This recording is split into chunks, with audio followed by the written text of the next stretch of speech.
The anime begins by showing a group of heroes going straight to the Demon King's castle. They are confident and prepared to defeat him, because they now believe they have discovered all of his abilities. The enormous castle doors open, and inside many monsters are already waiting for them. Even so, the group manages to move forward, at least up to a certain point. In the middle of their advance, they are intercepted by a high-ranking demon. He says that the heroes will not be able to go any further without getting past him. Makana, the mage of the group, is the first to attack. She unleashes her magic with full force, but the spell simply has no effect at all. Next it is the swordsman's turn, who charges forward with his sword, but the demon dodges with extreme ease, and with just a single strike, he sends him flying back toward his own team. Even so, the heroes do not think about giving up. Cecilia, the support of the group, uses her magic to enhance the hero's attributes. Yuga then advances, wielding the legendary sword Excalibur.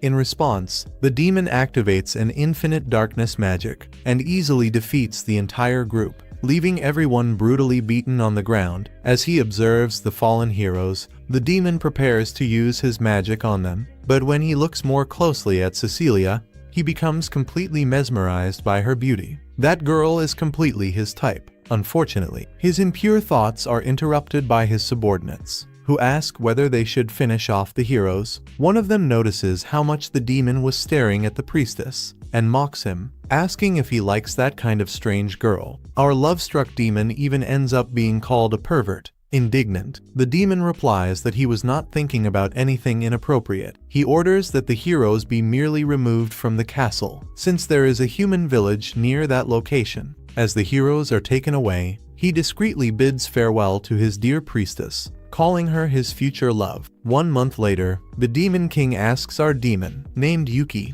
why he still has not ended the heroes' lives. Yuki replies that those weak creatures are not worth the effort. However, the Demon King issues a warning. If he does not kill them, that task will be passed on to his subordinate, and Yuki knows that he cannot allow that, because his loyal followers would probably be defeated by the heroes. With few options left, he replies that next time he will certainly kill the group of heroes. After leaving the Demon King's chamber, Yuki reflects to himself. He can no longer continue sparing the heroes' lives, but he also does not wish to kill them. The truth is that Yuki is extremely powerful, and those heroes are not weak. In fact, they are strong and skilled enough to defeat the Demon King. Even so, he knows that next time he will need to resolve this situation once and for all. He just does not yet know how, and since the heroes do not seem to learn, they return once again to the castle for another desperate attempt to defeat the Demon King. Haven and Yuga advance together against Yuki, but their attacks continue to be completely useless, and both of them are hurled against the wall. Cecilia asks Makana to distract him, while she takes responsibility for healing the rest of the group. Makana attacks Yuki quickly, but once again she is unable to cause any damage at all. Yuki is impressed by the girl he likes as she heals her companions, and when he sees how determined she is, he ends up laughing a little, and soon after he returns to character, saying that they will never be able to defeat him. Yuga then asks for Cecilia's support and strength. He advances once more against Yuki. However, the demon does not even bother to react, and coldly states that they will never be able to defeat him. Even so, he makes a strange proposal. If they wish to move forward and defeat the Demon King, he will allow it, but in exchange, the priestess must stay with him. Yuga immediately refuses. However, Makana suggests that perhaps it would be better to accept, because if Yuki truly wanted to kill them, he would have done so a long time ago. Even so, Yuga continues to refuse. That is when Cecilia speaks up and asks them to move forward without her, stating that the salvation of the world is more important than her own life. The heroes, even though hesitant, move on, but promise Cecilia that they will return to rescue her. When Yuki is finally left alone with her, Cecilia declares that even if she is not capable of defeating him, she will fight until the very end. Then, she fires her sacred laser at Yuki. Yuki asks her to wait a moment and formally introduces himself. Confused, Cecilia asks why a demon would go through the trouble of introducing himself, since she is certain that he intends to kill her. Yuki, very calmly, replies that if he had that intention, he would have done it a long time ago. That is when Yuki finally gathers the courage and confesses that he fell in love with her at first sight. He looks straight at Cecilia and bluntly asks her out. Cecilia is left completely speechless. She cannot believe what she just heard and ends up apologizing, saying that she cannot accept his request. Right after that, she starts thinking that all of this is nothing more than a ploy to distract her, so she prepares to attack him. However, when she realizes that Yuki continues to show no resistance at all, she stops and asks what the hell he is doing. Yuki replies that after being rejected, he has no reason left to live, and he says this very seriously, because even if he continues living, all he can do is remain in the Demon King's castle. He is only allowed to leave if it is to attack human villages, something he truly hates doing. Cecilia argues back, saying that he is just lying. After all, demons are cruel by nature, and the Demon King wants to destroy humanity. Yuki listens to everything in silence and then reveals the truth. Even though he looks like a demon, he is actually a being who reincarnated from another world. Yuki reveals that, on the inside, he is human. Surprised, Cecilia then asks why he serves the Demon King, since with the power he has, he could easily defeat him. Yuki explains that if he did that, he would most likely be appointed the next Demon King, and that is an idea he absolutely hates. That is why he spent so many days locked away, reflecting on how pathetic his life had become, until one day a ray of light illuminated his existence, and that light was her cuteness. Even though it had only been 1 month, that was the period when he truly felt alive, even as a demon, but now none of that mattered anymore. Fortunately for Yuki, telling his whole sad story actually works, because Cecilia sighs and says that if he truly has a human heart, he should use his power for the good of humanity and live in the outside world by her side. And that is how Yuki finally obtains a wonderful life. As time passes, we see the heroes receiving the most sincere thanks from the king for having defeated the Demon King. Thanks to their victory, the king creates 3 entire days as a national holiday to celebrate the triumph. Too bad those days do not exist in our world. In the streets, everyone praises the heroes, while elsewhere in the kingdom, Yuki prepares for his new life. He tears off his horn and takes on a completely human appearance. Meanwhile, Yuga comments that all of this was only possible thanks to Cecilia. McKenna, on the other hand, watches in silence, clearly bothered by something. Now as a human, Yuki goes to the Adventurers Guild to register himself. The receptionist, who does not seem to have any desire to serve him, explains the basics. Registering at the guild is simple. He will start at the lowest rank and can climb all the way to the highest one. Most people take at least a month to rank up, and before handing over his guild identification card, the receptionist explains that reissuing this document is a huge hassle, so he recommends that Yuki not lose it, especially now, since most of the staff are on leave because of the festival. After finishing the registration, the receptionist introduces himself as Clayman, and with all his laziness and lack of enthusiasm in customer service, he wishes the new adventurer good luck. Yuki immediately starts working, and by nightfall, he realizes that his overtime earned him quite a lot of money, even though it was his first day. Even so, he still needs much more money, because his dream now is to have a stable life, so that in the future he can confess to Cecilia again. And this time, he will do whatever it takes to make his love become reality. Sometime later, upon returning to the guild, Yuki goes to Clayman to get new quests, but Clayman does not want to serve him. He says that there is a very pretty young woman right next to him who could help him instead, but Yuki still insists on being attended by him. The other adventurers comment about a rookie who is ranking up at an absurd speed,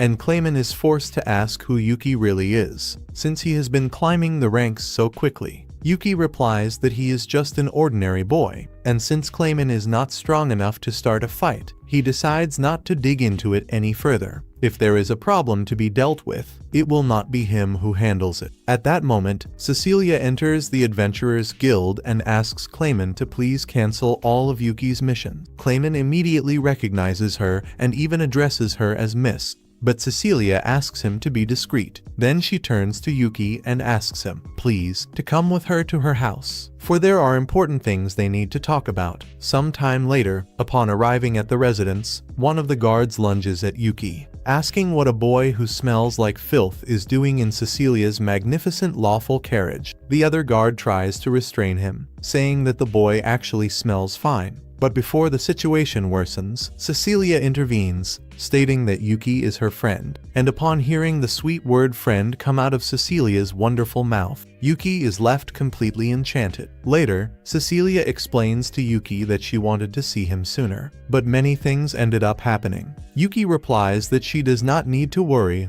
because he has been doing very well as an adventurer. Even so, he admits that he was surprised that she managed to find him there. Cecilia then reveals that, in fact, he has become quite famous in the city. She has already heard the rumors that a rookie adventurer is rising through the ranks very quickly, and despite being happy to see him again, she makes a difficult request. She asks him to stop being an adventurer. Not understanding anything, Yuki becomes confused, and Cecilia explains that although the hero defeated the Demon King, that does not mean the world is free of threats. Yuki quickly understands that the death of the Demon King did not eliminate all demons and monsters, but Cecilia says that now the problem is different, because at any moment, human nations may begin a dispute for supremacy, and signs of this are already appearing, with Trump invading Venezuela. Wait, that was in real life, right? But it is similar. Man. Soon, a world war will break out. She says that the hero received several engagement proposals from other kingdoms. The leaders use status, money, and marriage to gather military power and influence. In other words, they want to turn the hero into a piece of war.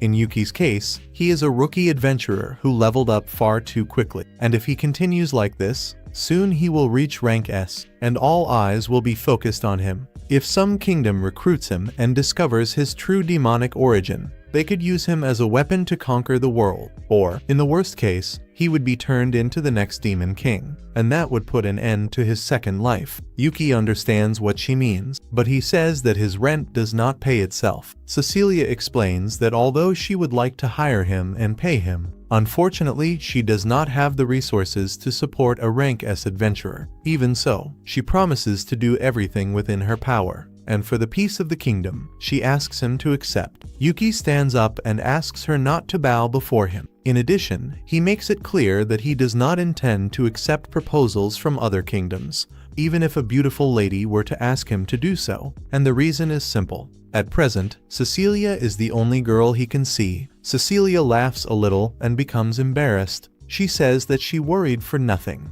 and since he does not intend to leave this kingdom, she says that he can continue being an adventurer. At that moment, they are interrupted by Cecilia's mother, named Celia. Yuki politely introduces himself to the woman who may become his future mother-in-law, and Celia apologizes for the guard's behavior. Yuki replies that there is nothing to worry about. Even so, Celia asks the head maid to take charge of properly educating that ill-mannered guard. Yuki believes that the maid will not do anything extreme, perhaps just leave him without food. But suddenly he hears Sophia asking how many bones she should break. Then he comes to the conclusion that that guard is completely doomed. Noticing the strange atmosphere, Cecilia asks whether the guard's mistake is the reason for this meeting. Celia apologizes and asks Sophia to leave them alone for a moment. When the girls and Yuki are alone, Celia reveals to Yuki that her daughter has received several marriage proposals, including one from the hero himself. Yuki panics and becomes irritated. He wonders why that damn popular hero did not find another girl, but Cecilia calms him down, explaining that she rejected all proposals, including the hero's. Celia clearly realizes that Yuki also harbors feelings for her daughter, and after sitting beside him, she asks him directly whether he would like to marry Cecilia. Expecting a simple yes or no, Yuki apologizes and explains that he already confessed once and was rejected. Because of that, for now his goal is to work hard as an adventurer, achieve a stable life, and only then confess to Cecilia again. Celia asks whether he is rejecting the easy path. Yuki then asks for forgiveness if he offended her, but states that he wants to move forward on hard mode, because clearing games on easy mode is something only weak people do. A few seconds later, Cecilia smiles and says that he is approved. After all, she would not hand her daughter over easily to just anyone. Now he is officially welcome in this house. Later, Cecilia comments that her mother seems to have taken an interest in him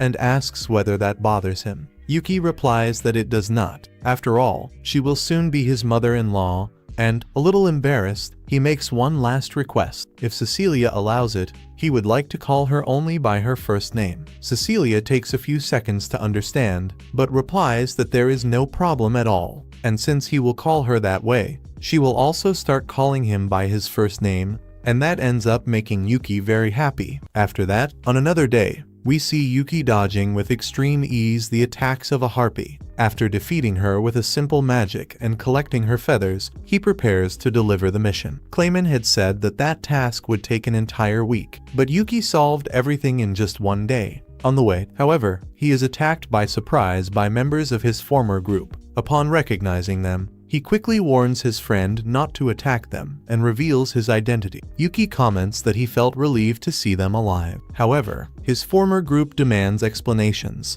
since now he looks completely human. They ask what happened to his horns and his wings, and say that they were very worried about him. After all, he disappeared after the death of the Demon King. Yuki then tells the truth. He confessed his love to the priestess of the hero group, and unfortunately was rejected, and now he is living as a human adventurer. His former companions become completely perplexed, and Yuki says that now they can live however they want. However, none of them accepts following different paths. On the contrary, they state that they intend to accompany him. In addition, they also want to get to know that human priestess better, since Yuki seems to like her so much. Yuki replies that this will not be possible, but they retort, saying that if he managed to change his appearance, then they can also do the same. Because of that, he has nothing to worry about, even without being very convinced. Yuki ends up accepting. Some time later, we see Cecilia scolding Yuki, asking what kind of bastard he is to rip out all the feathers of a harpy, who even being a demon is still a girl. Yuki apologizes and says that he did that so she could pretend to be human. Shortly after, while they drink some cups of tea, Cecilia comments that they do not look like monsters. The dullarn, called Duk, promptly replies that they indeed are. He introduces himself as a dullarn, and Cecilia already knows that Rappy is a harpy. Besides her, they have another companion, but out of nowhere Yuki scolds him, saying that he was talking far too much, something completely out of the ordinary for a dullarn. Duk replies that the one to blame is Yuki himself, and he begins to explain the reason. It turns out that when they were still in the Demon King castle, Yuki was famous for being a recalmor who would not leave the house in any way at all. Even when his superior ordered attacks against the humans, Yuki replied that it was not worth leaving his cursed room. Upon discovering this, Duk found that attitude completely inappropriate for a high-class demon. He tried to correct Yuki by force, and the result was simple. Yuki defeated him in a brutal way, making him realize his true place in demonic society. And that is how Duk ended up the way he is today. No one understands the explanation very well, but what really matters is that now everyone respects Yuki even more, including Siki and Rappy. It is only at that moment that they realize that Rappy and Siki have disappeared. Worried, they quickly go out to look for them, before they cause some accident. After all, they are demons. The first one they find is Siki, who is sleeping peacefully on Cecilia Mother lap. Cecilia Mother asks if they know this little boy, and they answer that Siki is a friend of Yuki. They apologize in case the boy caused any trouble, but Cecilia Mother calmly replies saying that she loves children. She says that he was running through the garden, and she decided to accompany him, but he ended up getting tired and falling asleep right there. Cecilia asks if there was not a girl with him, and her mother replies that Sophia took her inside the house. It is at that moment that everyone becomes worried. Meanwhile, we see that Sophia is teaching good manners to Rappy. When they enter the mansion, Sophia introduces the new maid, who will start working there from that day onward. Yuki asks what the hell she is doing dressed like that. Cecilia explains the situation, and Cecilia apologizes, saying that she thought she was the new maid who would arrive that day. Yuki asks Rappy to change at once. However, she refuses, stating that now she wants to work as a maid. and after an exchange of beautiful looks, Sophia ends up accepting her as the new assistant and even takes her to the service quarters. Later, at dusk, Rappy decides to stay to continue working at the mansion. The boys say goodbye to her and wish that she does a great job. At that moment, Cecilia's mother approaches Yuki and whispers that her daughter, besides fulfilling her duties as a priestess, also needs to attend important guests, which has left her extremely tired because of that. On the next day, Cecilia decides to take the day off, and her mother hopes that Yuki invites her out. And on the next day,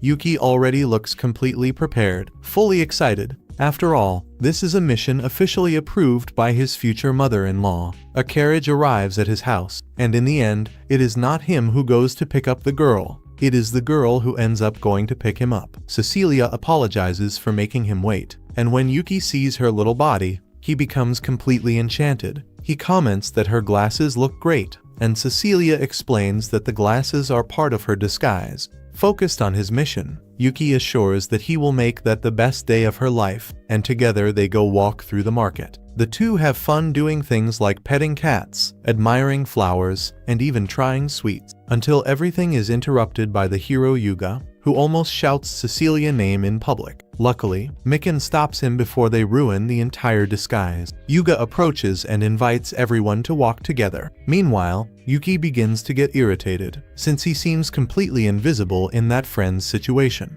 Cecilia explains that she is accompanied by a friend, and Yuga, when noticing Yuki, asks him if they have not seen each other before. The two get nervous and answer that they have not. Yuga simply ignores Yuki and comments that if that is the case, everyone should go together, and the hero already leaves, pulling Cecilia with him. Yuki becomes furious. Mikan notices the situation and comments that it is better for him to try to get along with that priestess. She knows perfectly well that they were on a date and hopes that if Yuki manages to get close to Cecilia, maybe Yuga will finally give up on her. But right after that, Mikan turns around and says that she does not expect much coming from such an ordinary boy, directly offending our poor Yuki. Even so, our demon does not intend to lose to that damn Yuga. He meets Cecilia again, who apologizes for having left him behind. Yuki tells her not to worry, and taking advantage that they are in a jewelry shop, he decides to buy a gift for her. However, upon noticing that things are flowing far too well between the two, Yuga interferes again. He places himself between them and starts to look for a gift for the two girls. After all, he realized that Yuki was going to give a little present to Cecilia. Yuki does not accept that silently. He picks up a necklace and comments that it will look very beautiful on Cecilia. But Yuga, a man with no taste at all, shows up with an extremely expensive accessory, gigantic, the most expensive in the store, that does not even fit on Cecilia's neck. He asks to put an accessory on her, and when he takes off Cecilia's hat, her disguise falls. People immediately recognize her. Not only her, but they also recognize the other heroes, and thus, a great commotion begins. A crowd gathers, and the heroes are taken away, and Yuki ends up being expelled from the place. Worried, he runs out to look for her. On the way, Yuki meets Haven, who is also surrounded by a huge group of fans. Haven looks extremely uncomfortable and nervous. Seeing that, Yuki decides to help him, shouting that he has just seen the hero going in that direction. The girls run away, and Yuki pulls Haven to hide in an alley. Even after being saved, Haven remains silent. Yuki reflects a bit that this guy did not even thank him, until he notices that he is looking for something in his pocket. Yuki says goodbye and recommends that next time he also use a disguise. But at that moment, Haven calls him with a very childish voice. Yuki asks if that really is his voice, and Haven confirms and asks him why he is not laughing. Yuki replies that everyone has something they do not want others to discover, and in his case it would be the fact that he is a demon. Haven comments that Yuki is someone quite rare, since anyone else would have made fun of him. Yuki asks if he likes when people make fun of him, and Haven, embarrassed, replies that he does not. When Yuki says goodbye, Haven calls him one more time and asks if he would like to be his friend. Yuki becomes completely shocked and Haven rushes to explain that it is nothing strange. He explains that only his mother and a friend do not make fun of his voice, and for him it is fine if Yuki does not want to be his friend. Without thinking twice, Yuki extends his hand and says that they can be friends for a long time. Haven, moved, shakes his hand and hopes that this friendship lasts for a long time. Soon after, Yuki remembers that he should be looking for Cecilia. He says goodbye and runs away. In another part of the city, Cecilia is also looking for him, wondering if he might have already returned home. On the way, she finds a crying child with an injured knee. Cecilia approaches and uses her magic to heal him. She realizes that the boy is lost, looking for his mother. At that moment, Yuki appears, with his strange ex-demon manner. He declares that he will find the child mother no matter what. Cecilia immediately scolds him, asking what the hell he is doing. Yuki apologizes, and the child starts to laugh when seeing the scene. The boy says that Yuki is slower than his father, and the two exchange smiles and spend a good part of the afternoon looking for the boy mother, until they finally find her using drugs. Yuki comments that maybe it is better for Cecilia to return home, because if they draw attention again, this could become a problem. But Cecilia looks at him and says that if that happens, they can solve that problem together, which makes Yuki become completely red. Meanwhile, somewhere else, Mikana warns Yuga that it is already time for them to return, because Cecilia probably has already left. Yuga, irritated, replies that in front of her, he really cares a lot about Cecilia. Without thinking twice, he runs off to look for her, leaving Mikana behind. Yes, she stays there completely irritated and taken by jealousy. Some time later, Yuga finally manages to find Cecilia. However, when turning to tell Mikana that he found her, he realizes that she is no longer there. On the next day, Cecilia's mother tells Yuki that her daughter ended up fainting because of the excessive workload, added to the confusion of the previous day. Now, she is with a cold and in bed. To make things worse, the hero found out about the situation and tried to force his way into the mansion, saying that he wanted to take care of her.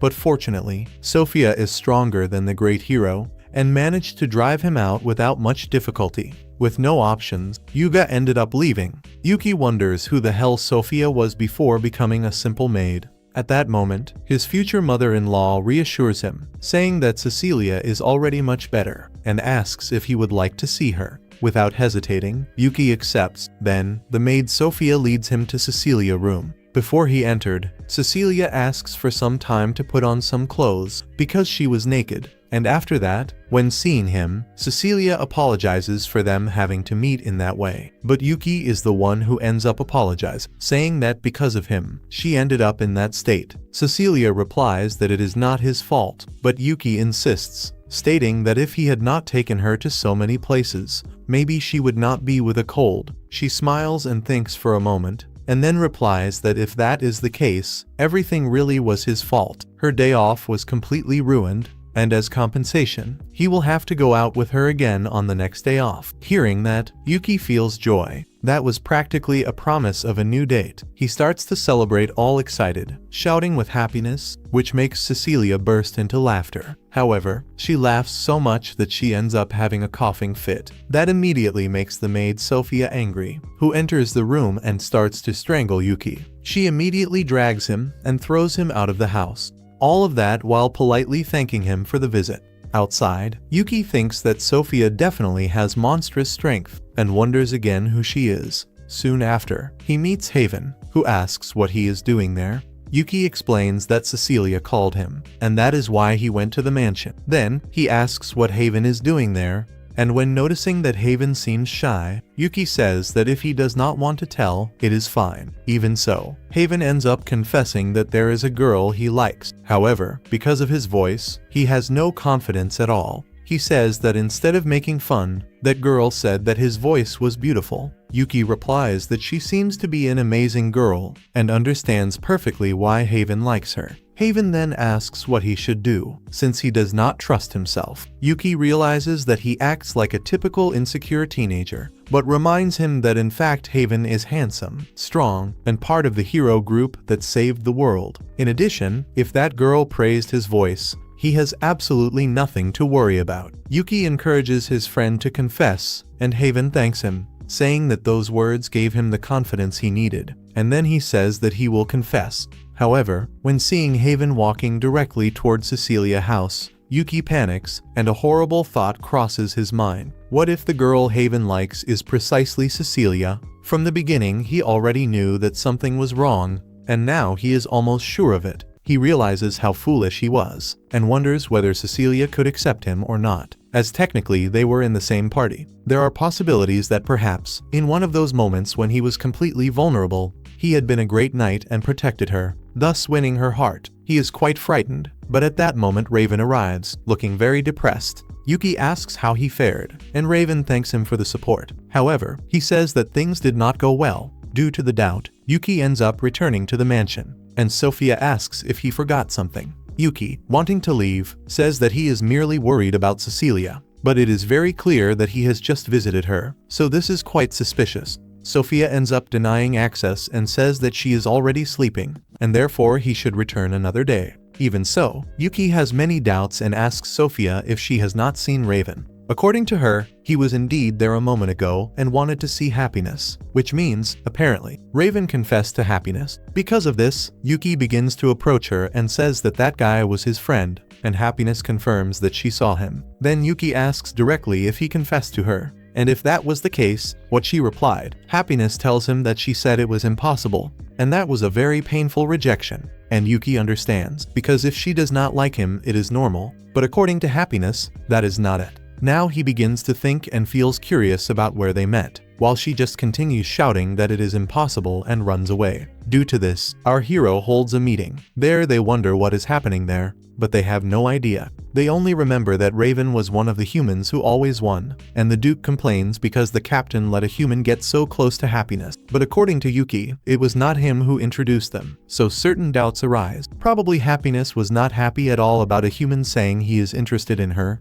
and he tells us that naturally harpies are quite attractive. Many end up being victims of humans who wish to capture them to remove their feathers. In fact, it is curious for the Duke, since he joined the demon army only to save Happiness from a human like that. However, according to Pick, Happiness did not seem hostile to humans today, as some are also very kind. Furthermore, she became a servant because she liked the people of the mansion, which makes a lot of sense. Yuki makes it clear to the Duke that Raven is not a bad guy, so he does not need to worry, and Happiness must also know this. The next day, Yuki goes straight to the guild, and as always, he is looking for his friend so that he can take care of him. Because of this, the lady sees him and asks if he is looking for the guild vice master, and at that moment, Yuki gets confused and asks who she is referring to. The confused girl says that she is talking about Vice Master Clement. In this manner, he discovers that the scoundrel is the second in command, even more so of a guild. The young woman understands his surprise and tells him that right now there is a very delicate matter in the guild. Clement is hospitalized. Yuki obviously gets startled and goes immediately to visit him,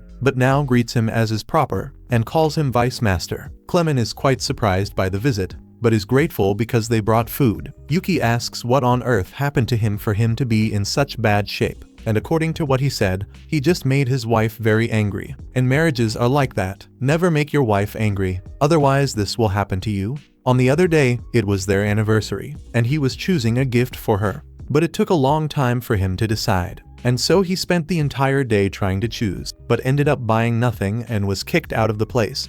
And because of that, he still ended up arriving late for dinner, and his wife believed that he had forgotten her birthday. Then she started to give him a beating, which is why he ended up in this way. Now, Yuki understands why the girl did not want to say this out loud. Yuki feels curiosity, as she must be a very strong woman. And according to Clement, she was once a rank adventurer, just as he once was. They used to work as a duo, and after completing many complicated missions, they were nicknamed the Indifferently Invincible Duo. That is an extremely ugly nickname, but it is there, right? Yuki wanted to treat Clement because he can heal him with magic. However, he refuses. He says that he wants his wife to take care of him until he is healed, and does not want him to interfere. And Yuki says that it is fine, but cannot stop judging him. At that point, Clement's wife approaches, and Yuki is surprised, since she is Sophia, who simply greets him as usual. Clement is very happy to see his darling, but she gives a kick to his head because she wants him to call her by her name. Even so,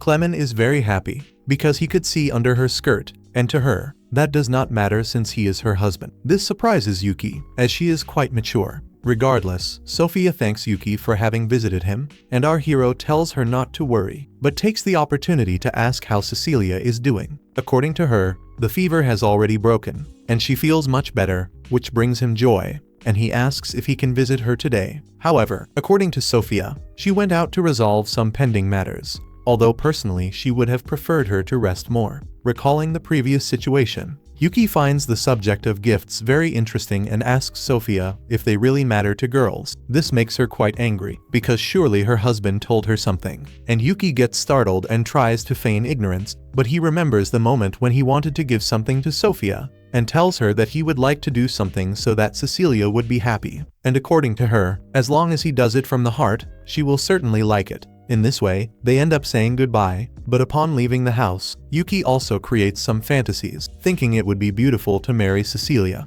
That way, he could see her every day, something that gladdens him greatly, but also leaves him very embarrassed. Right after that, Yuki takes the opportunity to visit Raven, specifically at the Knight's Inn, and since no one answers him, he simply enters and encounters Raven looking quite depressed. He tries to ask if he is alright, but the man simply does not respond, until Yuki mentions happiness. Raven immediately asks how he knows that name, and takes the chance to tell him that, in reality, he has already known her for a long time. For this reason, he would like to help them, but Raven must tell how they met. And according to the young man, it all began on a day when he was patrolling alone in an alleyway. There, he ended up finding 3 men cornering the girl. They were very unpleasant, and this greatly irritated our little hero, and he immediately approached to defend her. They had him in their sights to give him a good beating, but he could defeat everyone easily, and thus, when they noticed it was Raven, the 3 ran away immediately. The redhead said that he had already done his job and that now he needed to leave, and it was then that Happiness stopped him to thank him. At that moment, he said it was just part of his job, but he spoke unintentionally, and it was then that she said he had a very beautiful voice, and Raven feels that she is mocking him. He says that he knows it does not match his image, but to her that does not matter, and in fact, she feels envy because he has such a lovely voice. The words left Raven perplexed, and at that instant, Happiness thanked him again and ran away. Yuki then comments that he recognized the back of Cecilia's servant, and for that reason, he went there. Raven is surprised because Yuki also knows Cecilia, and in this way, Yuki also ends up telling part of his story, but with another modification. To Raven, it seems admirable that he strives so hard as an adventurer to become worthy of Cecilia. He feels bad because he is not like that, but Yuki tries to tell him to stop being depressed and explains that Happiness has difficulty dealing with men, partly due to her past traumas. Then Raven feels that he rushed and confessed too quickly, and that is part of the problem. Yuki does not have many words of support for this, but says that it is still too early to give up, and taking advantage of the fact that they are there, he invites him to go out. When they are outside, they head to places where they can buy a gift for their dear girls. And the point is that they will look even stranger because everyone is in couples. Raven notices this, but to Yuki it does not matter. He says that it is fine. Then Yuki sees the necklace he wanted to give to Cecilia, and enchanted, he buys it immediately. And in the same way, Raven is also analyzing something to buy for Happiness. He focuses on an item, and Yuki says that he could buy it because she will like it, although he is not sure, since it is not very good to receive a gift from someone one does not even know. But even so, Yuki motivates him, saying that he knows nothing about women, and as long as he does it from the heart, without a doubt, she will like it. Raven is not very sure, but believes that Happiness might actually like it, and so, if he sees her again, he will be able to deliver it. Thus, he buys the necklace immediately. But the problem is that since he does not speak, they need to write to the girl, and both seem quite content,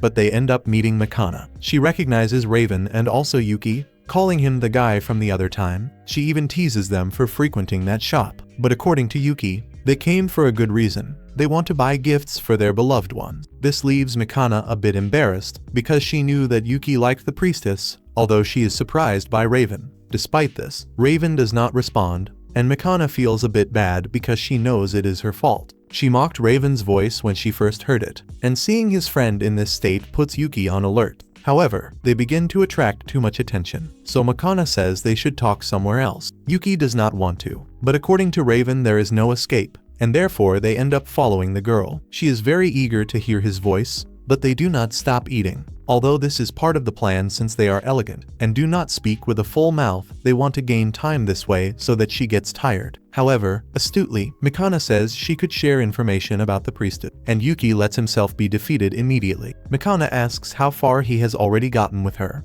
and according to Yuki, it is not that he has done much. In fact, she has been receiving many marriage proposals. Mikana knows that Yuga also sent his proposal, and Yuki says that he also ended up being rejected, which is quite natural to Mikana, as the idiot never stops making her irritated. He always enters the room when the two of them are doing something intimate, like taking a bath or changing clothes. Furthermore, he is very popular with the girls, and because of him, they can never travel peacefully. In fact, even when he sees his friends in a bad situation, he wants to stay longer to receive compliments from the girls. Cecilia is the one who gets most irritated in these cases. She calls him the father of womanizers, and Mikana says they will not want to see that woman irritated because she is truly very scary, and Raven supports this statement. Now, Mikana wants to hear about Raven because she is quite curious. However, Yuki says he will protect his friend's pure love, and Mikana gets quite irritated because, in this way, he makes her look like the villain, although they do not believe it. She says embarrassedly that she only wanted to help,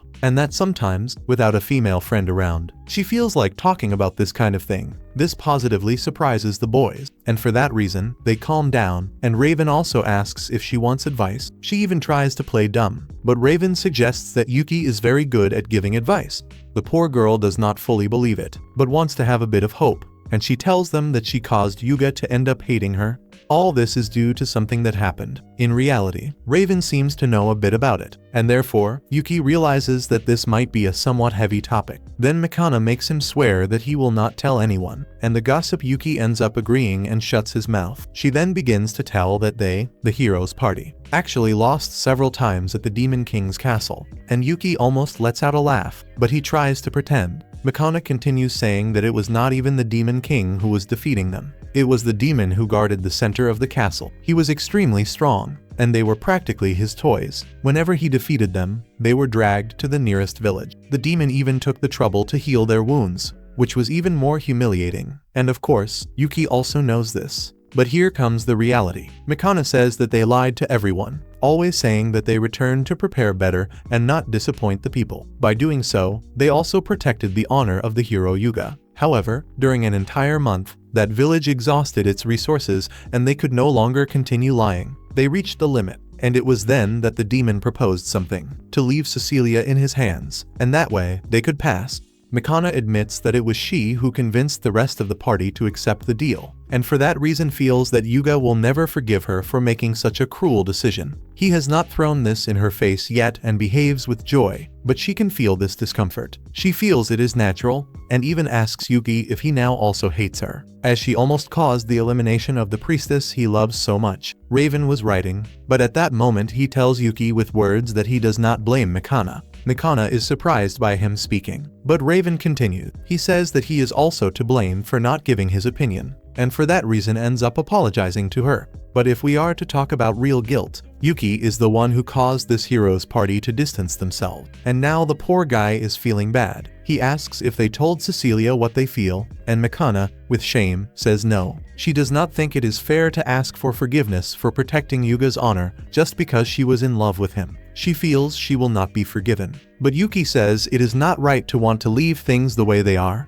He tells her that the girl should think a bit more about it, and in a way, this ends up cheering up Mikana quite a bit, and also Anima, because he is right. As soon as she sees that although he is strange, he is very good at giving advice, she begins to laugh. But Raven also feels that it should not end this way, and therefore, when they say goodbye to Mikana, he says that he wants to speak once more with Happiness. Both end up visiting the mansion, but Yuki also encounters the Duke. His friend says they are there because Sig would not stop saying he wanted to see Cecilia, and in passing, he asks who the person beside him is. He ends up introducing himself as Raven, and the Duke recognizes that this guy was the one who confessed to his friend. He asks if the boy has come to be rejected once more. Yuki apologizes for his attitude and says that Raven is an old friend of Happiness, so he is just worried, and he is quite right. And the Duke says that he will not let anyone with bad intentions get close to his companion, As Raven says nothing, he thinks he is playing the fool, and that if he is going to continue like this, it is better for him to leave, because he would never entrust his companion to someone as weak as him. Yuki tries to intervene, but Raven got irritated, and with his high-pitched little voice, he tells the Duke that he knows nothing about happiness. He does not even know what he should do when he sees her. According to the Duke, this is very stupid, because it would be normal for someone to say they will protect her or make her happy. And Raven replies that those would not be his words. Just at that moment, Sig calls Happiness, who was very close to them, and taking advantage of this and the fact that Raven showed a bit of courage, the Duke says that he should say that to her with his own words. And in this way, he ends up encouraging our little Raven. And Yuki asks why he acted so strangely. And according to the Duke, it was only to put him to the test. At that moment, Raven approaches and apologizes for the previous incident, but also shows that he brought a small gift. This time, he changes his words, and while he offers the gift, he asks if they can be friends. And this leaves Happiness quite embarrassed, but she ends up accepting the gift. She likes it very much and says that if they are just friends, she will accept, which leaves Raven more than satisfied. After a few days, we see our dear Yuki wake up with a great desire to see Cecilia. A novelty, right? Sig asks them to go to her mansion. But for Yuki this does not make much sense, since she is not there. Apparently, the heroes' party has been very busy. For example, Raven is the captain of the knights and has to be in command. Cecilia goes to the villages and hamlets to treat the wounded. And Yuga dedicates himself to diplomacy, in addition to exterminating high-level monsters. And finally, Mikana, who is the royal mage. This is a very dispersed group that certainly has no opportunity to talk. Yuki even feels a bit guilty, and because of that, he would love to be able to help them. But he has no time to reflect because Sig is fed up. He is already very bored, and besides, the Duke is not even with them. Apparently, he was recruited by Raven. Then someone knocks on the door, and it is Happiness, a very pleasant visit for them. She brings a message from the lady, telling Yuki that this afternoon the girl will be at home, and this makes him very happy, since he will finally be able to give the necklace to her. He is very enthusiastic about this, and wants to see some way to make the time pass faster, so he can arrive soon at the time to see the girl. Sig went ahead and went with Happiness to the mansion. But while Yuki was walking around, someone called him. A very scary old woman says that he is condemned to have much bad luck today. For Yuki, this is just idle talk. Nothing can diminish his enthusiasm, since he is going to see his beloved. This is simply the best day of his life, and with that, he goes to a pastry shop. But he is received by a very muscular and very weird man. It seems that his sister usually serves normally, but today she could not. Yuki came only to take something also for Cecilia, and when he receives his order in an aggressive manner, he only wishes that the little sister returns soon. All the sweets ended up being destroyed, but at least they are still tasty. While eating them, he ended up encountering an enormous man with a very bizarre appearance, and Yuki just apologizes and follows his path, but almost steps on some filth. With this, he begins to realize that his day really seems quite bad, and while walking, a little boy tripped over him by accident. Yuki managed to catch him, but the boy's little flag fell, making the boy start crying right away. Therefore, Yuki had to buy another one for him, but in fact, he ends up giving two, so that he goes away more cheered up. The boy thanks him and leaves, but at the same instant, a man appears out of nowhere and tries to rob him. Obviously, Yuki notices and runs to catch him. He then brings him down with a kick and recovers his money. But the worst of all is that the idiot hero appears. He thinks Yuki is the one stealing and demands that he return the wallet. Yuki even tries to explain himself, saying the wallet is his. But Yuga only has 2 neurons, and 3 of them are failing. You can already see the situation there. He then tries to hurt Yuki, who evidently dodges the attacks with ease, but his wallet ends up tearing and all the money falls out. Yuki just asks them to listen, but he ends up cornered by Yuga's knights. The poor guy's luck keeps getting worse, to the point where they end up locking him in a prison. The day could not be worse. It is a horror. Then, out of nowhere, the Duke ends up appearing and asks if by any chance he is going to stay imprisoned. He also takes the opportunity to ask his captain what it was that he did.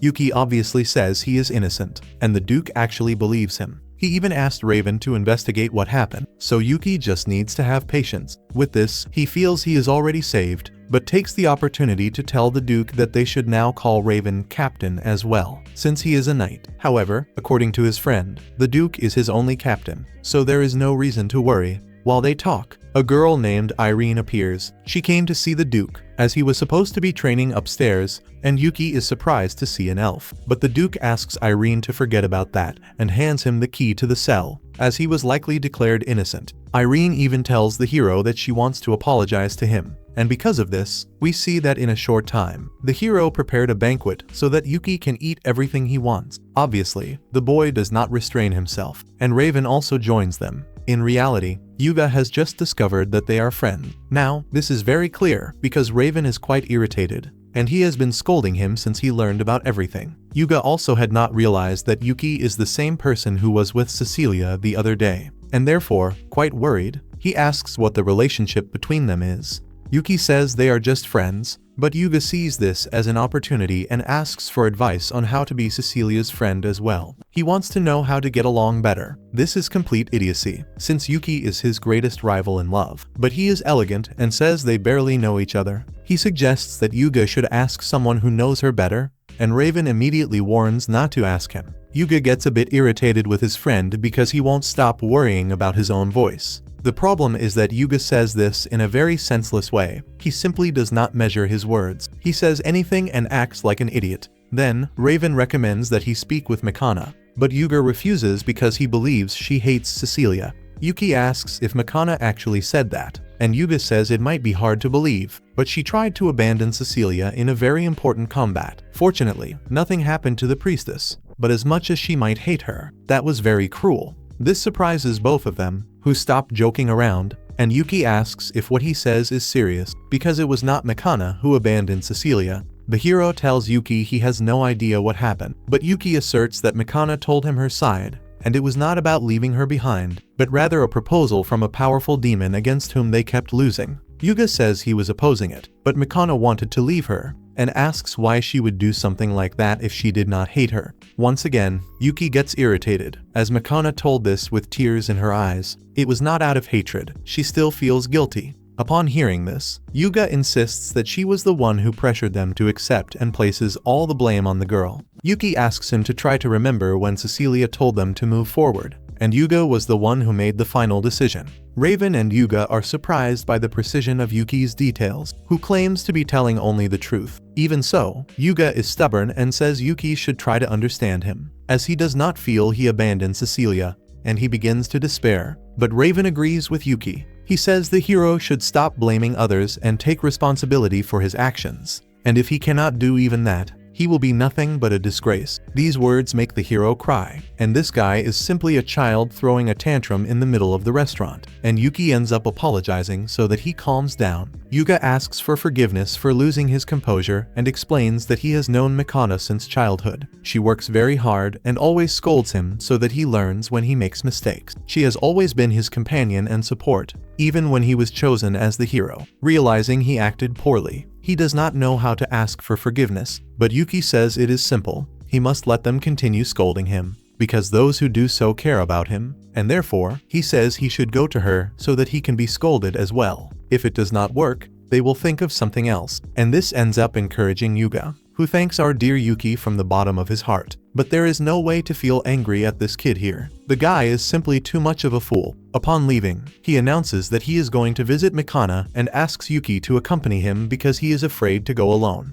And as they arrive hand in hand at Makana's house, Yuki did not want to be dragged there. Yuga says he would not have the courage to go alone and asks them to wait outside. Yuki realizes that this is making Cecilia wait, but if it resolves the group's division, it will be worth it. In a very stupid manner, Yuga opens Makana's door and finds her changing clothes. The boys even hear the scream, but Raven says it is fine, that this happens all the time. Inside, Yuga is such an idiot. He tells Makana not to say anything and just listen to him. He finally realized something terrible he did to her, and Makana says it is fine. But what he just did is also wrong. Yuga tries to say that he caused many problems and that he blamed her for the decision to abandon Cecilia. hurting her feelings, and for that, he asks for forgiveness from his heart. Seeing Yuga act like this for the first time made Mikana's heart beat fast, as he appeared truly repentant. He says that if she truly forgives him, she should continue scolding him as always. This ruins Mikana's mood, and she begins to laugh like a madwoman, asking if he is a masochist for entering, while she is changing clothes just to ask her to punish him.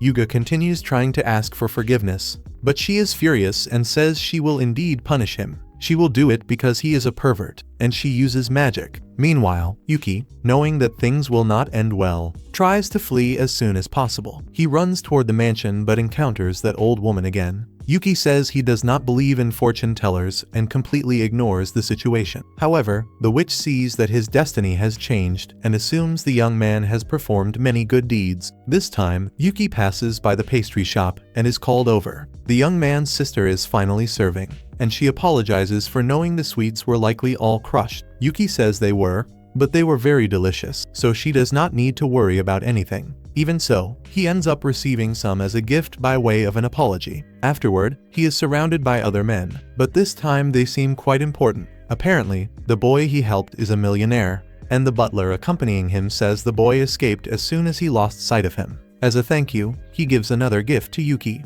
After all this, our dear Yuki finally arrives at his mansion, and Happiness is quite irritated because he arrived very late. But he explains everything that happened, and Cecilia receives him with joy. Yuki says he feels as if more than a month has passed without seeing her. She likes this very much, and Yuki delivers the gifts. They are delicious sweets and skewers. Cecilia says this is a slightly strange combination, but that she will make some tea to accompany it. Normally, the servants would do this, but she asked for help from Sophia, who is also very good in the kitchen. With this, obviously, Yuki becomes even more in love, and he tells everything that happened, starting with Happiness and Raven, but mentions that he also met Mikana and Yuga.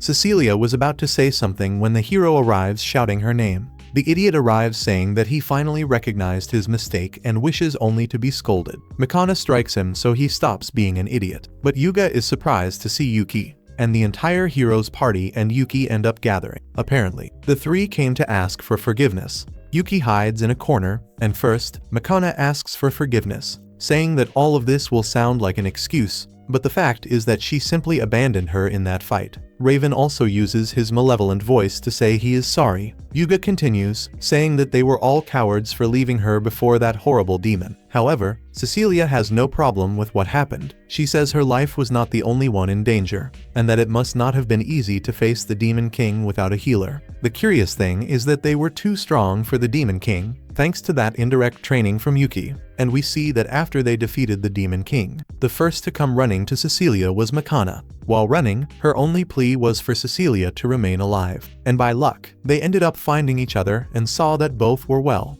The others in the group also arrived running to see her, and Mikana simply fainted right after all that. Cecilia told her that she had exhausted all her strength in that fight, and yet did not hesitate to return to see if she was well. The same happened with Raven and the hero. The situation was very strange, and they had no alternative, and for that reason, Cecilia told Mikana that she did not do anything wrong. Furthermore, everyone was alive, so there was no problem at all, and this ends up making her friend feel like crying. But she only expressed her gratitude for understanding the situation. The others also continued apologizing in their own way. More or less, this caused them to become more united as a group again. Later, she walks with Yuki and asks if it was he who had been advising the group. He tries to say that things seemed uncomfortable between them, and that part of the fault was his, so he ended up interfering a little. However, Cecilia only thanks him. She is quite happy, and he gets along very well with her family and also with her friends. Moreover, he had the strength to adapt to this world, so she likes that very much. Yuki takes the moment to give her a small gift. She takes it and is very surprised to see that it is the necklace from the last time. Yuki is quite embarrassed but asks if she could accept it. When Cecilia says that she certainly will, our dear Yuki becomes very happy, which is quite curious since he is the one giving the gift. Despite him being a bit crazy in the head sometimes, Cecilia realizes that things are much more lively since she met Yuki, and that is very good. Shortly after, Yuki and Sig travel with Cecilia to help her on a mission, although Yuki would have loved to have gone alone with her. However, at that same moment, Cecilia begins to feel sick from the movement of the carriage and feels like throwing up her breakfast. It is precisely Sig who helps her, delivering a very good medicine, and so, in the end, he ends up being more useful than Yuki himself. What they need to do here is basically help some villagers who were attacked by bandits. The village head takes charge of leading them to where the people are most injured. The three begin to heal everyone, and Yuki notices that Cecilia is striving quite hard, giving her all to help the people, something that makes him even more in love. But it also seems curious to him that these people had been left in such a bad state, yet no one lost their life due to it. And according to the village elder, the bandits fled suddenly because a person appeared and attacked them, beginning to eliminate them without prior warning. And there Yuki also notices that Cecilia feels quite unwell, basically because she is overexerting herself. But she says she can continue. However, Yuki worries and ends up making her faint so that she can rest. When she opens her eyes, she is evidently furious with Yuki, and he apologizes from the heart, but explains that she was about to collapse, and he had to do it. Cecilia understands but asks him not to do that again. She asks Yuki please, and he says there is no problem and promises that he will never do it again. Furthermore, all the wounded have already been healed, so she can rest easy. She is very happy and thanks him a lot. And immediately afterward, the village elder returns to ask for help with one last thing. There is a young woman named Tio who lives on the outskirts of the village, and they are very concerned about her, so they would like them to go see her. It is not that she was attacked or anything of the sort, but rather because she possesses very deplorable health. Shortly after, they are already visiting the young woman and introduce themselves friendly, but she begins to cough. In this way, Sig is tasked with helping her, and he delivers an excellent medicine that makes her start feeling better instantly. The girl thanks them from the heart and thinks that this is probably due to the graces of the guardian deity. This is a divine statue that stands nearby, and apparently, when they were attacked, she fell asleep while returning from bringing offering, but nothing happened to her. This was not the only time something of this type happened. When she was 7 years old, she was being attacked by wolves, and it was much worse. But a deity appeared and protected her at that moment. And if that was not divine intervention, she does not know what it could have been. Except that this is all very suspicious, so they go to see this so-called statue, and looking closely, that thing looks more like a demon, and Tio gets offended because they spoke ill of her divine statue.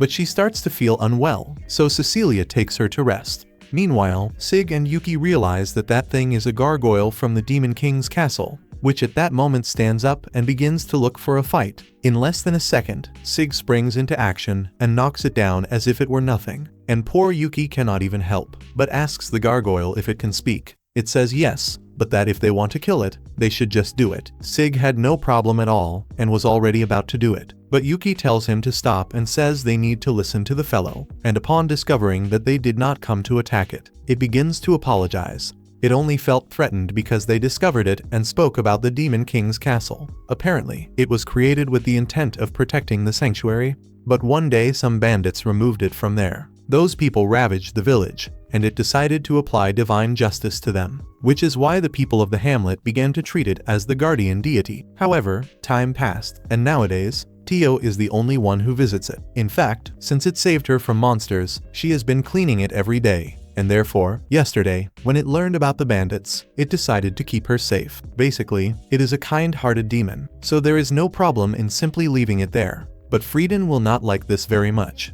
At that moment, the only thing Yuki wants to do is ask a favor of Sig, and thanks to that, we see that at night he spends a good deal of time alone with Cecilia, precisely because that is what Yuki asked of his friend. While they talk, Yuki says that the gargoyle will not cause trouble, and since this was said by someone she trusts deeply, she ends up letting it be and decides to believe him. They continue spending very beautiful moments, where they even begin to grow more intimate unintentionally. But a few minutes later, people are already shouting that the bandits have arrived, and immediately, they set off toward them. Poor Sig was feeling lazy, almost asleep, but in any case, he does his job and handles them easily. Thus, everyone begins to fight, and they eliminate the vast majority of the bandits. However, they notice that there is a lot of smoke where the divine statue is located, and Yuki gets worried, telling Sig to go scout the area. He runs there, and more bandits emerge looking for a fight, and obviously, Yuki deals with them very easily. After spending some time fighting, Sig has still not returned, and therefore they decide to go look for him immediately. They are faced with the fact that their friend lost to someone, who also gravely injured the gargoyle. Yuki wants to know who on earth this guy is, but Cecilia recognizes him as Miller, the hero of the Gare's empire. This is the same one who gave poor Sig a beating. And according to the young man, Miller attacked the gargoyle from behind while it was protecting Tio. Because of this, Sig intervened wanting to help, but the man defeated them easily. Upon hearing this, Yuki becomes quite irritated. Although for the hero it is a folly to defend a gargoyle, so he ignores them and wants to finish the job. Yuki says it is not necessary because it is good and protected the girl. But for Miller, that makes everything easier. Simply eliminate both. Yuki attacks him immediately, but it has no effect. His magic dissipated instantly. Cecilia tells him that this is the worst possible adversary, and it is best that he leave right now because he possesses the artificial magic sword called Magic Eater. Basically, as the name of the sword itself says, it eats magic. And Miller, quite confident, ends up tearing off one of the gargoyle's arms. Cecilia says he must stop, as injuring a citizen of Clarines is an act of war. For some reason, this makes the hero quite excited, because eliminating people in times of peace is no fun at all, and what he wants most is to lose control and take lives everywhere. In a few words, he is insane. Next, Yuki begins to launch a lot of magic against him, but one after another they are swallowed, which is funny to the hero, as it seems like he has no brain. Even so, Yuki does not stop and sends more and more magic, trying to injure him with his powerful spells, but obviously nothing works. However, Yuki does not stop. He becomes serious and sends a great deal of pure magic toward the sword, to the point of eventually breaking it. At that instant, Yuki takes the opportunity to move in and deliver a punch so that he stops with the nonsense, but he grows careless, and Miller ends up attacking the gargoyle. However, the one who places herself in front and receives the blow is the girl, who is just happy that the deity is safe. Quickly, Cecilia begins to heal her, while Miller enjoys the situation, saying that one has to be a real idiot to simply sacrifice oneself for a demon. And this finally exhausts Yuki's patience. At that moment, the hero ends up creating an attack coming from the sky, and Yuki needs to protect them, giving them time to escape. But seeing the situation, Yuki begins to get furious, full of rage because he feels he acted poorly, and this causes him to start losing control and suddenly transform into a demon. It is then that his appearance changes radically, and Cecilia becomes very worried. In contrast, Yuki sets off in pursuit of that scoundrel, and Miller ends up noting his presence, but does not realize it is Yuki. He thinks it is a simple demon and finds this perfect, as he is in a very bad mood. Now, he has a way to let all of that out, except that Yuki possesses brute strength and is relentless, and he subdues him, and says that Miller will pay with his death for all his misdeeds, as he took the wing of one of his servants, and Miller assumes he is talking about the gargoyle. But there is no time to think, because Yuki begins to give him a beating. No matter how much Miller tries to do something, he cannot do anything, and is completely defeated. Yuki takes him into the sky to finish the job, but this does not displease Miller. He is so insane that he understands the other, as it seems Yuki also enjoys killing. But since Yuki is not like that, he begins to remember Cecilia and calms down, saying that Miller is not worthy of having his life taken by him, and taking advantage of the fact that they are over a river. He simply drops him from a great height, and Miller begs in a very humiliating way, yet says he will have his revenge. With the job done, Yuki returns to where his friends are, now in his human form, and Cecilia rejoices upon seeing him. But at that moment, she notices blood starting to come from his head. To her surprise, he says it is nothing, as he only tore off his horn again. Although he makes little of it, she is very worried about it and immediately heals him and welcomes him back, which makes Yuki very happy. The next morning, they discover that Tio wants to heal the gargoyle. She wants them to help take him to Minerva so they can heal him. But monsters are not allowed to enter there. However, Yuki has a great idea. Camouflage the gargoyle with earth magic so that he does not look like a demon. In fact, this idea is not bad at all, and a short time later, they are already at Cecilia's house because Tio is now going to start working for her family. Corinne is also quite happy because she is a very beautiful girl, and Yuki wants to leave the statue there too, but she immediately says no. She does not intend to keep something so ugly like that and says she wants it out of her sight, which makes poor Tio start to cry. In any case, Tio obviously does not get rid of the gargoyle, because to her, he is her deity, and she takes care of him regardless. But the issue of his health remains concerning, and the gargoyle says it is not necessary to come daily since he is now at Yuki's house. Tio wonders where Yuki is, which is quite strange to the gargoyle, since Yuki literally said he was going out, and she saw when he left, but it seems she simply did not care.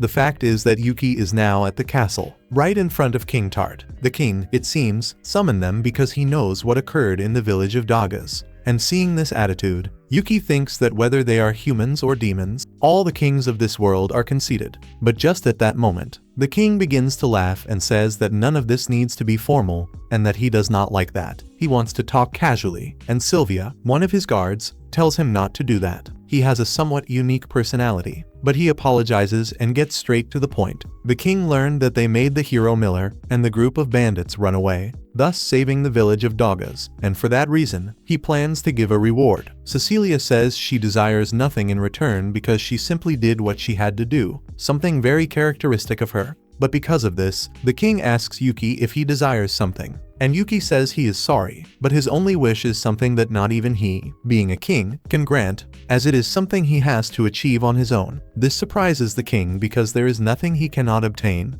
and he asks if it is money, a harem, or a royal throne, but Yuki says it is none of those things. The king then asks what he yearns for so much, and Yuki declares that it is Cecilia's love, and the poor girl becomes very embarrassed at that instant. And in that moment, there is that awkward silence. But the king then begins to die of laughter because certainly that is something he cannot give to him. Inside, Yuki screams to himself that he is an idiot, and therefore, when he is alone with Cecilia, he apologizes, and she says that it was not the place to say those things and asks if he has no common sense. Cecilia's mother supports her, saying it is Yuki's fault, but she says that this is not something that displeases her, and he has to think about what he did. Therefore, she says he is forbidden from seeing Cecilia for 1 month, the worst possible punishment for poor Yuki. His friend tries to say that he already seems quite repentant, and that only that would suffice, and that this punishment is not so necessary. But Corinne asks if, in that case, she is going to miss him, and thus defends it. The girl finds no words to answer. However, Corinne takes pity and says it will be only half a month. Then she asks Happiness to take him away immediately,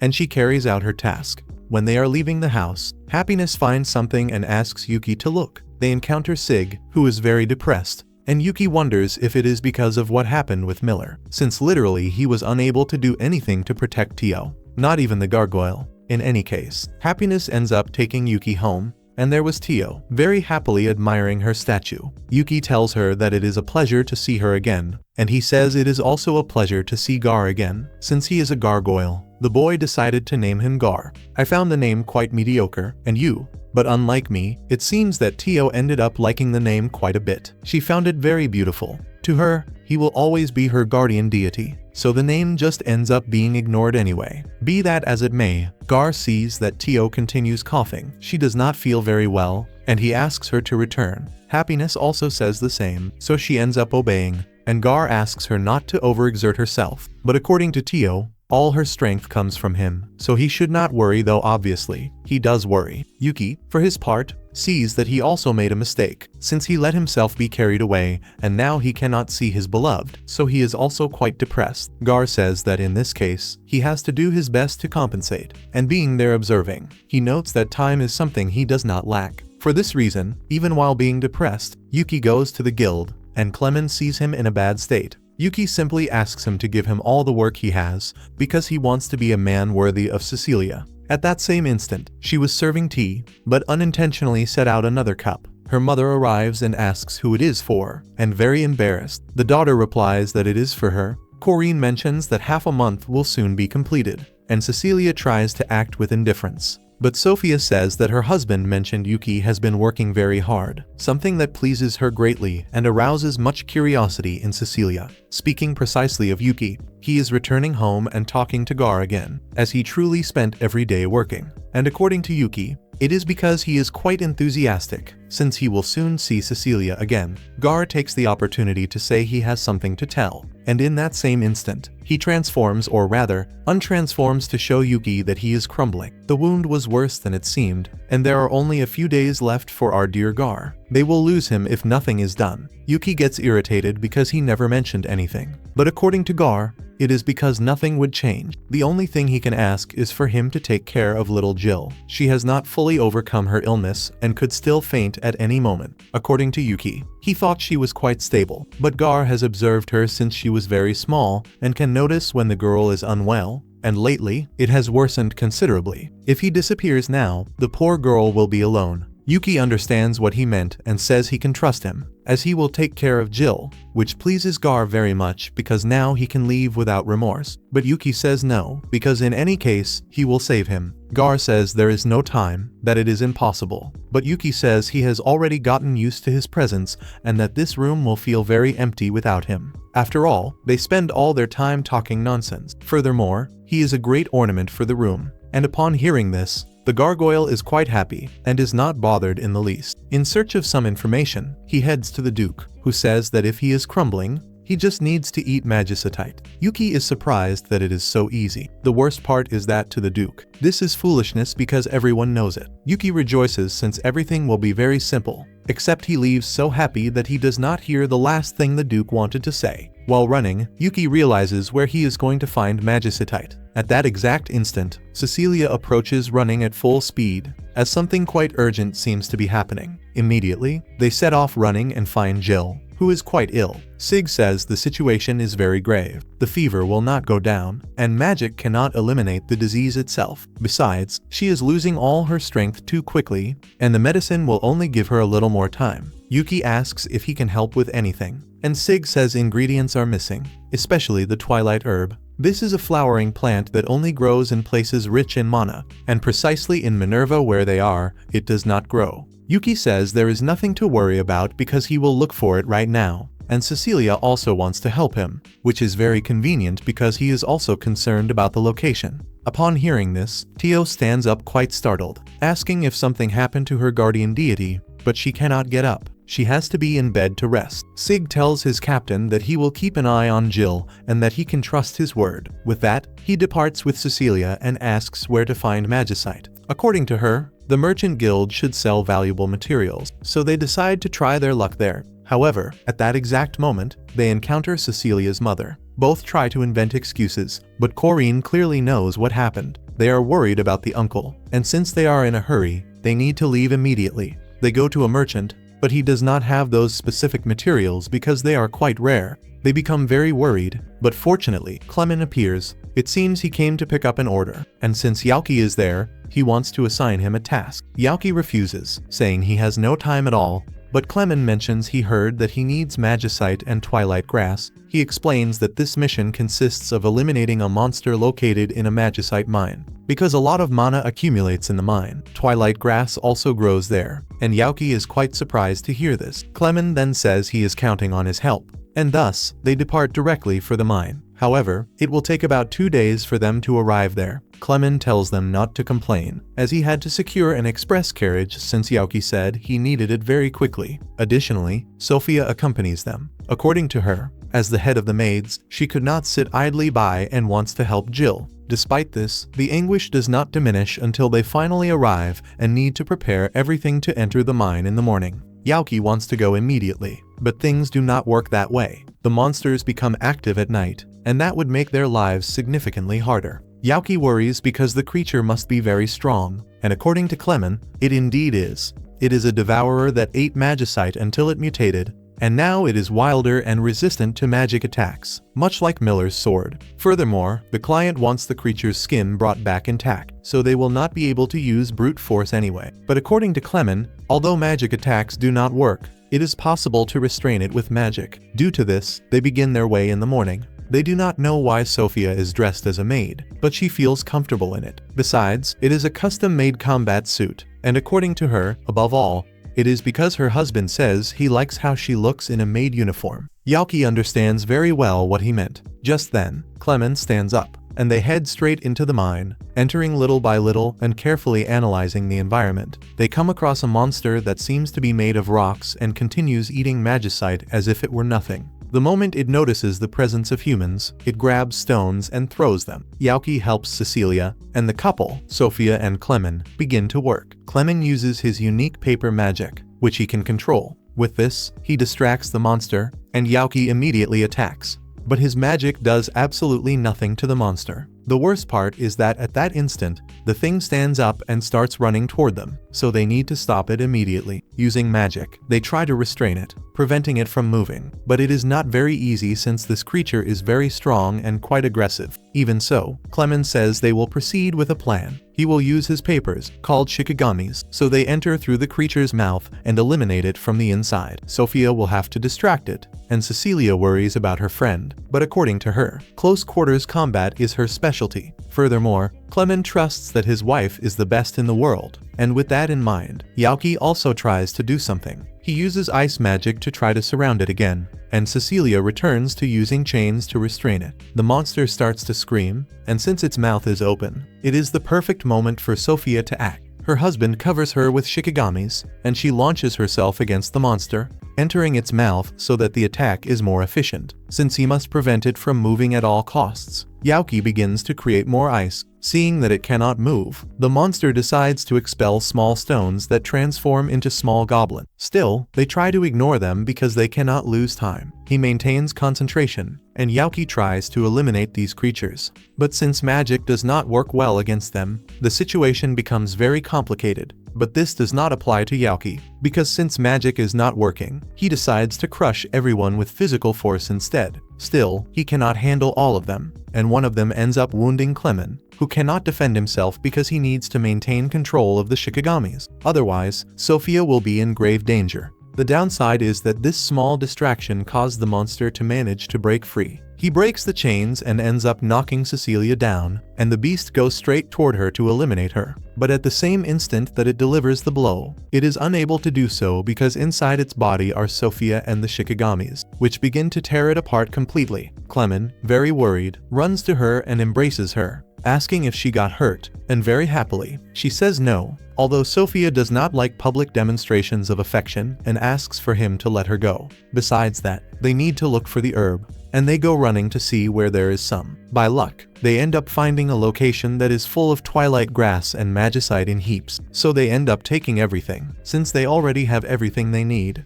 and he wants to run to help his friends, but Clement says that the night is more dangerous, and that it is better for them to depart in the morning. Cecilia says that she understands how he feels, but that he needs to hold on a little bit more. Even so, the feeling of helplessness overcomes Yuki, and upon trying to sleep, he does not stop worrying. He puts on his shoes and leaves the place, but ends up finding Cecilia, who knew perfectly well that Yuki would do something like that, which is why she hands him the twilight grass so that he does not forget it. She says that Sophia is sleeping, and that, since he can fly, he will certainly arrive much faster. And Yuki is surprised by all of this, but she knew that he was going to try and charges him with also taking care of their friend. In view of this, Yuki opens his wings and goes running, in this case flying in the direction of Minerva. Immediately he goes to his room and tells Gar to wake up, but he seems not to react, and Yuki gets scared because he feels that it is too late. But he tries to make him wake up, saying that he cannot delude an innocent girl and then die. That is not right, and this causes Gar to end up waking up, asking immediately what happened to Tio. Yuki says that she is going to be fine because Sig is taking care of her, and for that same reason, he also must hurry to eat magicite. According to Gar, with the wounds that he has, a bit of magicite will do nothing, but Yuki insists that he has to try. He makes him eat by force, reminding him that Tio is fighting her illness because she believes in him, so he cannot stay behind. Thinking about that, and about how beautiful that girl has been to him, Gar realizes that it is true, and therefore he uses all of his strength to try to eat that. After eating a lot, his body begins to burn and light up in every part. Finishing this, he recovers instantaneously, and he believes that this is what they call a miracle, and he goes running to see Tio at that same instant. She is sleeping peacefully, but she rejoices upon seeing her divinity, and poor Yuki also needs to travel at the first hour to meet with Cecilia again. Sig is also there, and Gar thanks him, because both now and the last time, he protected both of them. He thanks him because Sig is a hero, which leaves him very happy, and Tio also rejoices, since Gar recovered his arm, and both are happy because the nightmare is over. Already in the carriage together with Cecilia, Yuki ends up falling asleep, and Clement asks what happened to Yuki, and Sophia notices that he simply is exhausted, and Cecilia, seeing how happy he is in her lap, only says that this is his well-deserved reward. But a little time later, we see something dark. 3 unknown people seem to be preparing something, and it is not anything very good. They use a book with an eye inside, which clearly is not very normal. And on Yuki's side, the days passed, and once again he is very bored. But it is not as if they were prohibiting him from seeing Cecilia, but the problem is that she is very busy. While walking around, he also finds Clement, who is on his day off, buying a birthday present, since the idiot has not yet given anything to poor Sophia. Given this, Yuki wants to help him, although Clement does not think that it is a very good idea. Yuki sees some cat ears and says that they would look good with the maid outfit.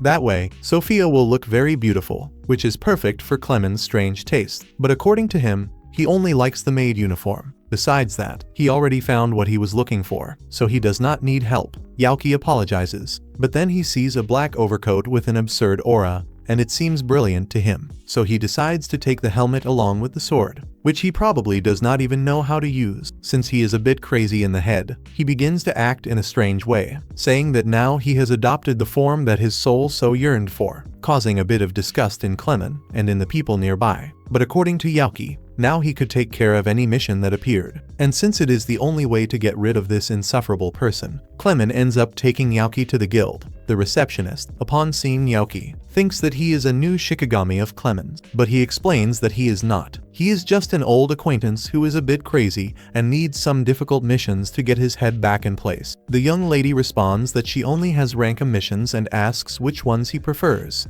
But Yuki says he will take all of them. They are many at once, but he says there is no problem at all, and the receptionist asks that he at least say his name before departing.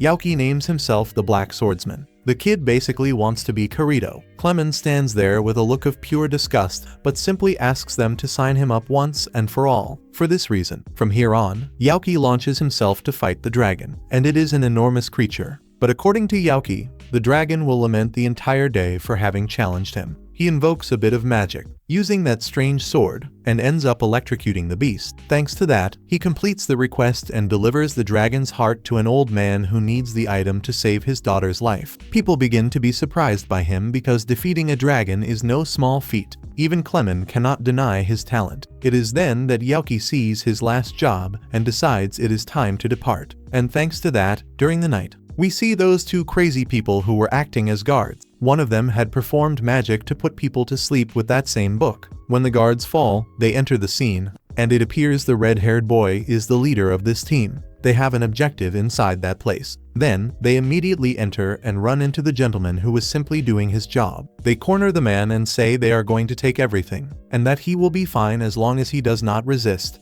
But while they commit their petty crimes, they begin to hear a voice that laughs without stopping. Upon seeing where this voice is coming from, we can notice that it is Yuki. He descends and tells them that they will not escape the Black Swordsman, telling them also to surrender, as that way they will not suffer any harm. The delinquents are stunned because even they feel that guy causes disgust. He seems like a very weird guy and causes a lot of secondhand embarrassment. But their leader tells the two to take charge of that subject, and they show their hands and set off immediately after to battle against Yuki. The small ones are agile, but Yuki dodges with ease, and since he sees that the spectacle is going to be quite fun, he begins to use lightning to cause damage. He electrocutes the girl and then proceeds with the boy. Both fall defeated on the ground, and the leader sees that the moment for him to act is now. He uses his book to invoke magic, but it is of no use against Yuki, who pressures him in a very simple manner, to the point of leaving him suffocated. Yuki takes the opportunity to counterattack with his sword, so he ends up leaving the guy unconscious, and the merchant immediately afterward begins to thank him, because thanks to him, they will be able to distribute all the chocolates for St. Valentine's Day. And hearing this surprises Yuki quite a bit, since he did not know that they also celebrated that date there. But while they think about it, the royal army arrives, and precisely Dog, the elf, and our dear Raven are present. Dog and Raven immediately notice that something like that could only be used by a certain person, and Yuki even tries to say that he is a black magic swordsman, and that he is not anyone suspicious, but he barely opens his mouth and Raven and Dog confirm their suspicions. They know that it is Yuki there. The elf, on the other hand, asks if it was him who did all this, but he asks that they do not misunderstand, since those small ones were thieves, so he leaves the whole problem to them and disappears at that same instant. The elf wants to search for Yuki, but Raven immediately tells Dog that this is not necessary, since that guy there is the phantom thief Envy and his comrades. They are wanted criminals, and therefore their job now is to turn them in. Yuki finds it funny to see Raven using Dog as a loudspeaker, who precisely begins to patrol around there, only to later start shouting into the air that he knows the captain is still there. Yuki gets irritated, since the kid is very shrewd, and Dog says he does not know since when he has been the Black Swordsman, but he should come back to himself and stop acting like a little crazy person, since if he always lets himself be carried away in that manner, he will end up experiencing a lot of shame, and he does not want to see him like that because he is his captain. Honestly, he thought that being among humans would make him calm down, but he says that he should look at himself in the mirror, and this ends up offending Yuki quite a bit, but he says that the Black Swordsman is the best. So he is the one who does not understand much about fashion, but at that moment he looks at himself in the mirror, and not even he can stand the shame of seeing himself doing that, and thanks to that, he decides to put an end to his madness and simply goes to collect the reward from the guild the next day. But he also takes the opportunity and asks Clement what those children intended, since, according to him, they used to be rank B adventurers, but they went mad after finding a rare book in a dungeon. They said they would put an end to St. Valentine's Day and began stealing cocoa and chocolate. Yuki understands the feeling but sees that the actions were not correct, and as for Cecilia's side, she and all her friends are gathered trying to make chocolate. They take care with every small detail to manage to do this. Sophia helps with the heavier tasks, while the rest take charge of making a lot of small chocolate. Cecilia, above all, wants to give chocolate to the children of the orphanage and to everyone who helped her. But to Makana this is very strange, since the grace of Saint Valentine is delivering this to someone special. But she does not say a single word about it and is quite embarrassed because she knows what it means. Then the day arrives, and Yuki gets up immediately. Gar tries to strike up a conversation about Saint Valentine's Day, but Yuki just leaves, and shortly after, he wants to get ready to look handsome. Something knocks on his door, and he already shouts Cecilia's name, but it is not her. He encounters Tio, who brought chocolate for her divinity, and since she knows he is a gargoyle, she made the chocolates with magicite. She wants to give the chocolate to him, but Gar gets very embarrassed, and meanwhile, Yuki just leaves defeated and very sad. He arrives at the guild, at the usual place, and finds Clement, who has a box. He then goes to Yuki and the others, and upon opening it, he sees that there is a lot of very beautiful chocolate for him. The one who made it was Sophia, and he tastes them and ends up even more in love, since they are delicious, and he says he has the best wife in the world. Clement leaves everyone in the place envious, and Yuki would love to taste one of those chocolates. But the rascal says he would never do that, and because of this, Yuki runs away sad, saying that after all, he didn't even want it anyway, since he does not want to return to his room. He goes to his friend Dog, who tries to console him, and then the usual elf appears. She is very courteous and ends up delivering a small box of chocolates to Dog, who is not very sure if it is really for him. She is quite shy, says that he is always helping with work and everything else, and that she admires him a lot and thanks him very much. Dog thanks her for the small gesture, although he is very cold, but accepting them makes her super happy. Soon, Dog tries to talk to his captain, but he runs away, saying that he hopes he gets struck by lightning, since he still does not want to go home. He goes to Raven, but happiness is with him, and he is about to be humiliated once more here. Both do not say a single word, because both are absurdly shy. However, Raven sees Yuki, who ignores him, and again runs away, saying that he hopes he also gets struck by lightning. Once more very sad, he is walking through the streets, saying that today is not his lucky day. It is then that he encounters the fact that the hero, it seems, has an enormous line of women who want to give chocolate to him. Obviously, Yuki gets quite irritated and says that life is very unfair, but while he is complaining, he ends up finding Makana. Since he does not have much will to talk, he simply asks if she is not going to join the line too, but she says she doesn't know why. She is not very good at cooking. In fact, she thinks she should leave, and Yuki felt bad because she felt bad. But then the hero arrived. He was precisely looking for Makana and, in passing, greets him. Makana asks why he is here if everyone is waiting for him over there, but the hero is tough, and he says that first he wants to receive her chocolate. She gets quite embarrassed by this and feels bad, because surely they did not turn out so good. Despite this, he is very happy and ends up accepting them. But when he takes a look at the chocolates, they look like an abomination, and she, very shyly, says that surely the taste is horrible, but even so our hero ends up eating them and says they are very tasty, though in this joke he almost loses his teeth. Anyway, they become quite romantic and beautiful, but then people notice that the hero is around there, so they end up ruining everything as there are no more places to go. Yuki ends up going to Cecilia's mansion, and the poor fellow feels pathetic. Then Karen and Sig appear. They tell him that Cecilia is in the city, and the poor guy ends up totally defeated. Karen was very kind and even gave some chocolates to Sig, and there are also some for Yuki. He does not want to accept them, because if they are not from Cecilia, he does not want them from anyone else.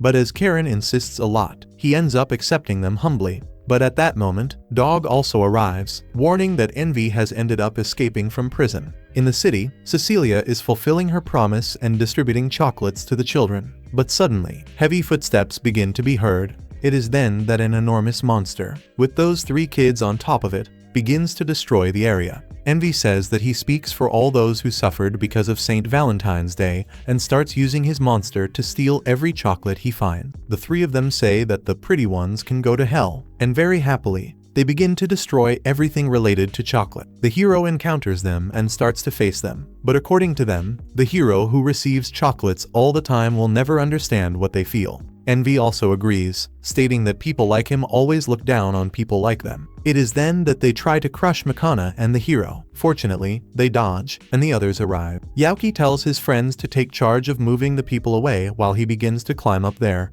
as those little ones feel they have already won. But then Yuki, on top of the roof, begins to speak in a very stupid manner. He asks them to stop this violence and says that he understands very well what they are feeling. In another circumstance, he surely would have done the same. Yuki thinks he is acting brilliantly, but in reality, his friends are watching the boy, thinking that his life is very sad. Even so, Yuki continues and says that getting angry for not receiving chocolates is the height of stupidity. It is then that the young men believe him, since in truth, he is just like them and certainly gained nothing. However, Yuki affirms that he did receive some. It was from a friend's mother, but it still counts. For these young men, this continues to make no sense, and they think the guy is crazy, so they try to hurt him. But Yuki takes the opportunity to climb up to where they are. He begins to defeat them one by one with great ease, and when it is Envy's turn, the combat becomes easier, since the subject starts to control a monster that also begins to launch a large amount of magic. As the battle unfolds, Envy tells him that he also should not expect anything from St. Valentine's Day. And Yuki responds that it is true, but he has faith in the girl he likes and knows that she will give chocolates to him. The day is not over yet, and hearing this causes Envy to get very irritated and start attacking even more, also shouting at Yuki that he is just like the others, since he wants someone he likes to give chocolates to him, and even if another person gives them, it is only a nuisance. But Yuki says no, since every chocolate that is delivered is with love and can make one happy. Anyway, the fight continues, and Envy becomes deeply irritated. He even manages to manifest more magic than Yuki and ends up knocking him down. Taking advantage of the moment, he begins to gather all the chocolate in the place, including what Cecilia was going to give to poor Yuki. And at the moment the sweet is absorbed, Yuki becomes enraged. Raven also approaches and wants to finish off the race of this monster. But Mikana says no, since nobody knows what could happen if he eliminated it. Perhaps all the chocolates he absorbed would end up disappearing. On the other side, Yuki is quite frustrated and begins to scream for him to return Cecilia's chocolate in any way. He loses control of his magic a little and launches a lightning bolt directly in Envy's direction, managing to break the book, and thanks to that,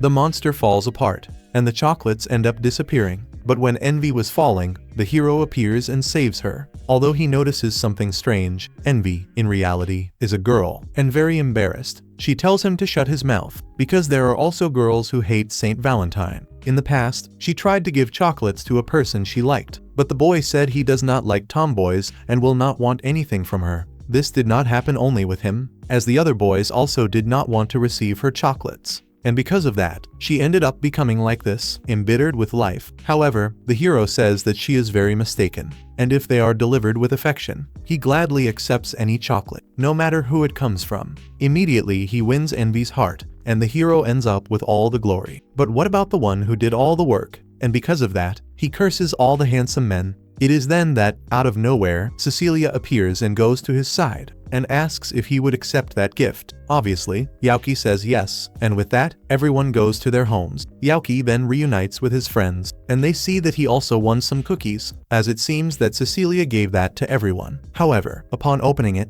he notices that they are not cookies. There is also a very beautiful cake with a letter, in which she thanks him for everything. Thus, the others feel very envious because he won a cake, since it seems that he was the only one to receive something of that type. and it ends very happily. A short time later, Yuki also receives a task from the Merchant Guild. Apparently, the merchant ships of the port city of Freemail are suffering some robberies, and he will have to take charge of that. If possible, he must capture the thieves and recover the cargo. Yuki just thinks about how this city is near the sea and instantly imagines how his dear Cecilia would look before the ocean. He already turns into a total fool, imagining her in a dress that highlights her beauty. That is why he wants to accept this mission immediately. The bad side is that things never happen as he wants, because we see that on that day he reunites with Rapnese. Since when he went to talk to Cecilia, she said she could not attend as she has a very important job and cannot leave Minerva for many consecutive days. For all that and a bit more, Rapnese calls him an idiot to his face.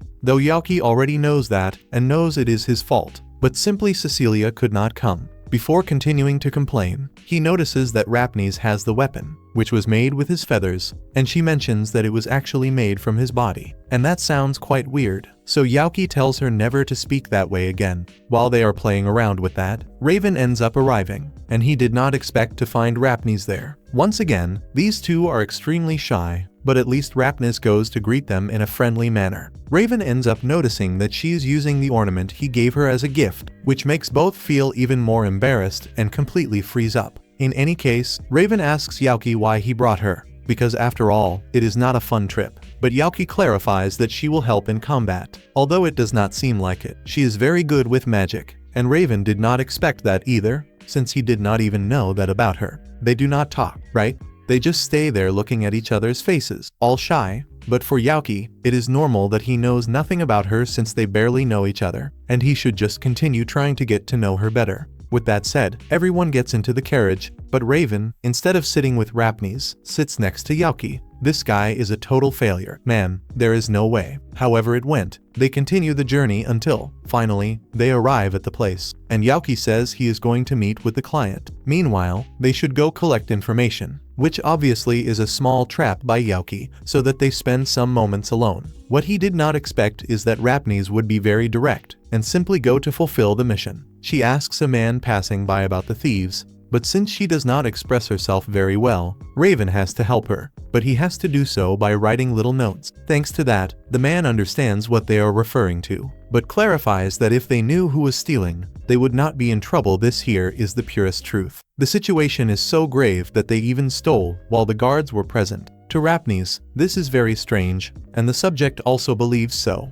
Additionally, the higher-ups treat them, the sailors, as if they were thieves, but a man of the sea would never steal that way. And thanks to that, Rapnese and Raven end up believing him and say they will investigate the case. Something that greatly pleases the sailor because generally people do not believe them. And to reciprocate that trust, he tells all his friends to gather and tell them everything they know. When Yuki finally arrives, Raven tells him that they did not see anyone stealing. The boats have guards posted at all times, but no one remembers having seen the robberies, which is quite weird. And if it had been sailors, for example, they would have coordinated to lie better. But this does not seem like a big lie. That is why Raven thinks there is someone else involved. And they also said they heard a beautiful song before losing their memory. And so Raven thinks this could only be the work of demons, specifically mermaids. And this catches Yuki's attention because he has a mental image of mermaids being very beautiful and would love to see one. For that reason, he shouts to Rapnese asking if there are any mermaids nearby, which was a mistake. The sailors begin to worry because this could be very serious, and they could end up devouring them.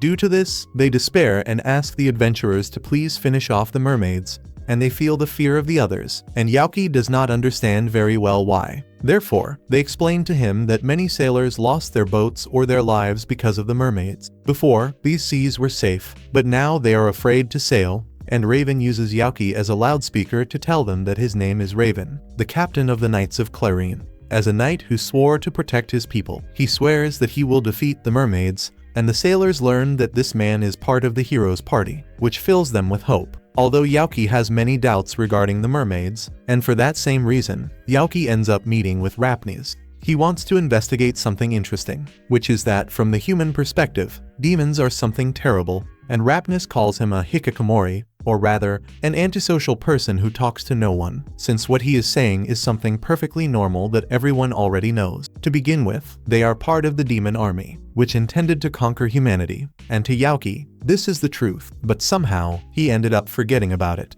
At that instant, Raven also arrives, who went to buy another pencil and more paper, because theirs had already run out. Rapnese also greets him with an ice cream, so that they can enjoy it together. And in this way, they also share a sweet moment. But Raven also tells Yuki that he found someone who claims to have seen a mermaid. It is a man who approached him when he was shopping. The young man told him that he saw the sailors hiding cargo in a nearby cove, but a mermaid was with them. To Yuki, this information is quite suspicious, but he says he will have to verify it regardless. However, for the investigation, he does not want to take Rapnese, and she does not quite understand why. But according to Raven, it is because it is dangerous. And once the demons attacked a village, and on that occasion, there was much destruction and lives that could not be protected, which makes these two start to feel bad. Additionally, Raven tells them that as a knight, he swore to protect the people, and that is why he has to defeat this mermaid, and for the moment she can stay at peace. But Rapnese refuses. She simply stands up and begins to advance toward the mission.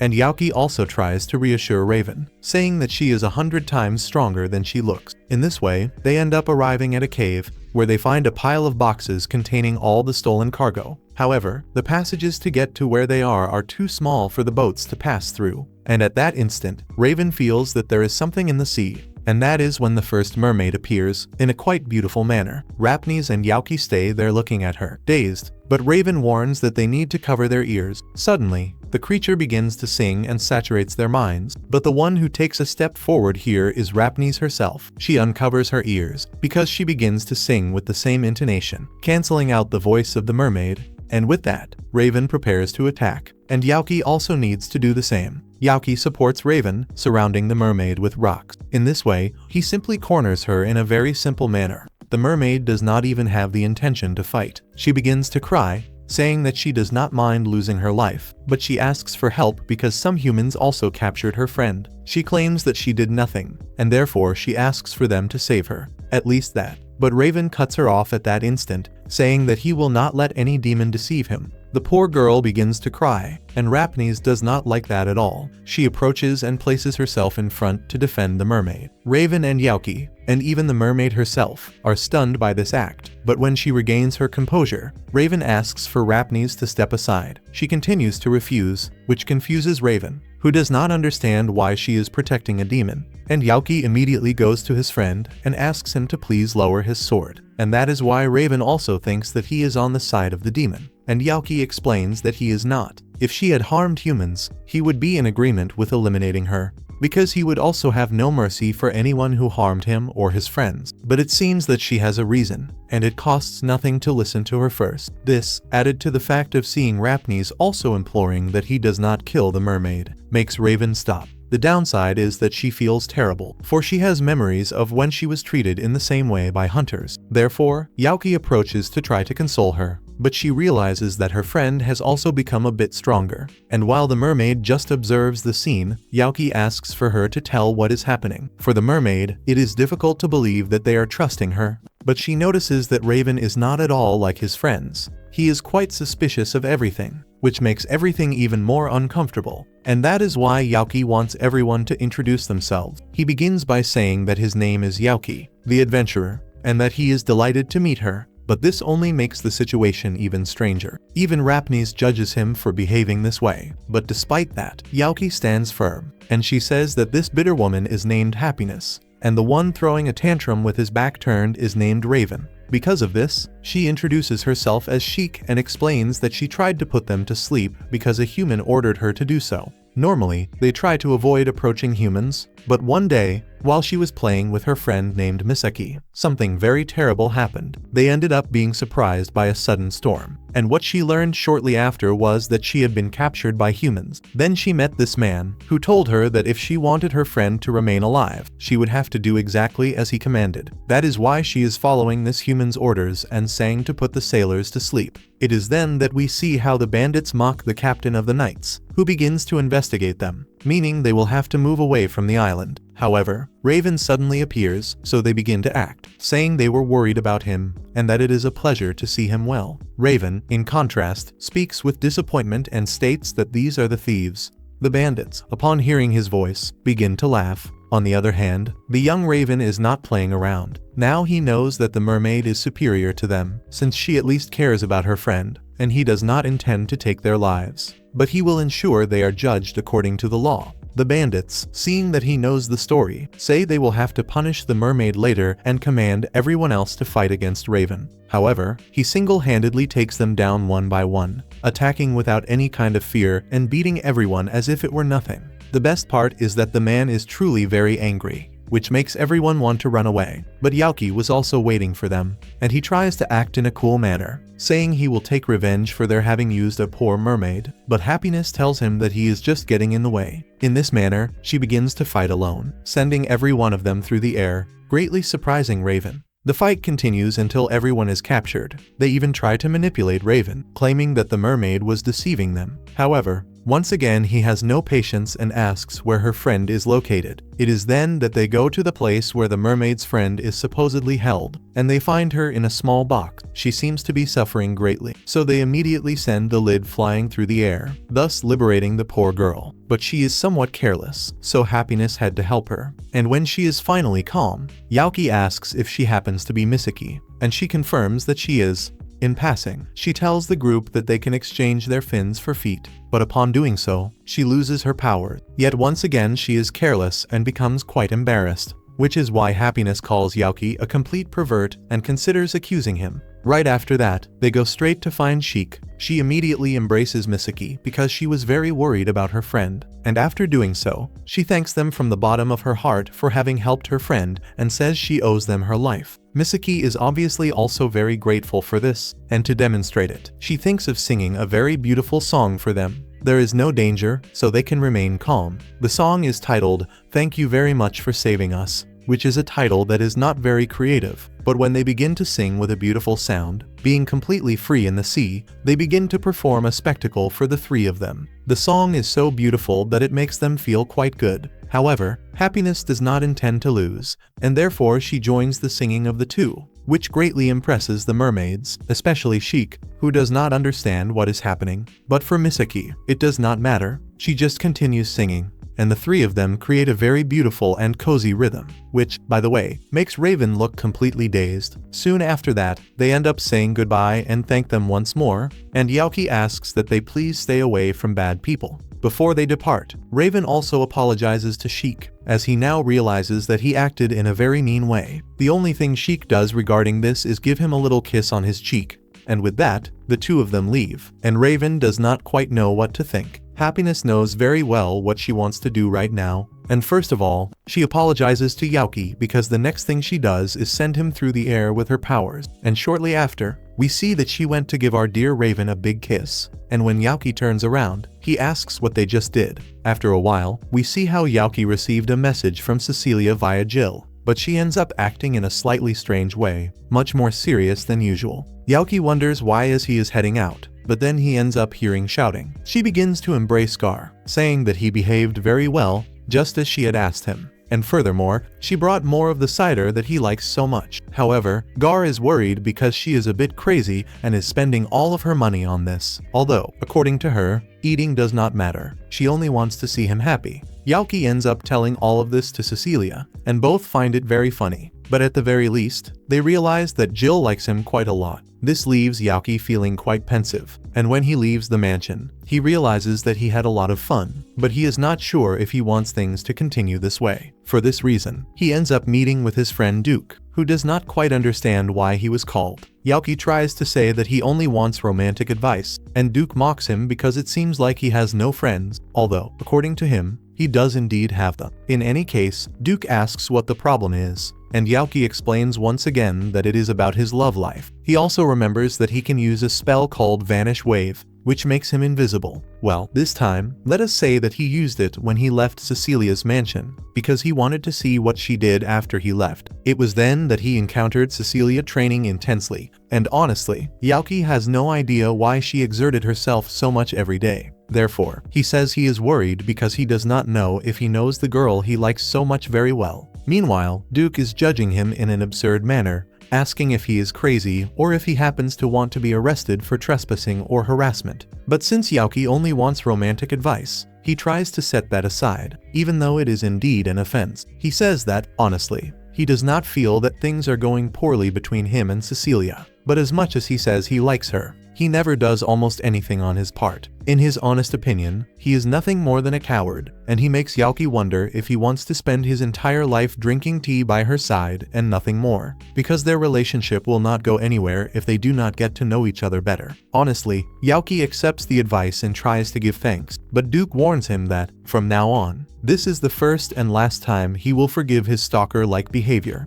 Mikana passes by right at that moment, overhearing only the part about being a stalker, and becomes quite frightened since she did not know that Yuki was a criminal. Yuki even tries to say that is not the case, but Duke interrupts him at that instant. Mikana arrived at a perfect moment, and since they know Cecilia much better, they will take charge of it. For this reason, they end up meeting once again, but this time together with Raven. Yuki, with all the humility in the world, tries to get them to tell him everything they know about Cecilia. To Mikana, he is nothing more than a disgusting person. But more importantly, she does not understand why Raven is not speaking, since until recently, he was doing so well. According to Raven, that was an exception, which continues to bother Mikana quite a lot, as the girl has already apologized to him. However, she is not going to force him. Returning to the subject of Cecilia, Mikana says she owes him one from the last time, so she will return the favor. She begins by saying that if it were not for Cecilia, their group would never have existed, because first and foremost,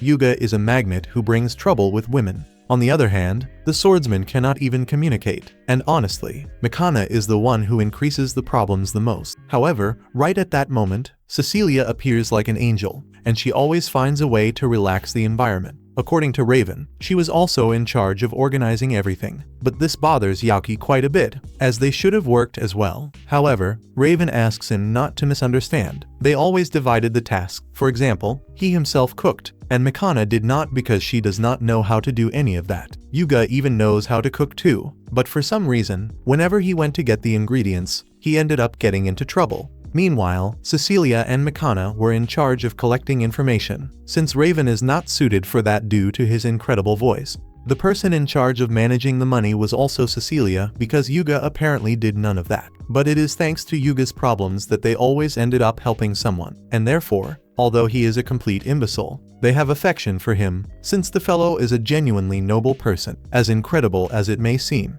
With this, Yuki ends up learning a little more about him and about the whole group, but not about Cecilia. Due to this, they continue eating and talking, remembering that she also used to have a nickname, and in fact, it is a very good nickname that they were about to reveal. But then they encounter the lady herself, who was listening to everything. Her friends are startled, as they did not expect to see her there, and according to Cecilia, she was looking for Mikana to talk about something, since she also currently has a great desire to reminisce about the past, as they are going to have a very long conversation. The two of them tell Yuki and Raven that they can continue talking since they need to withdraw. When they leave, we see that Mikana only asks for help, but they cannot do anything, and Raven says once and for all that he is sorry, but it is not up to them to reveal Cecilia's nickname. Yuki understands this perfectly, and taking advantage of the fact that they are free, Raven asks them to go to a certain place, specifically the orphanage. Since Cecilia used to work as a volunteer there, the children also recognize Raven and call him the Heartless Swordsman. They treat him with great affection and say they call him that because he does not cry even if he is tortured.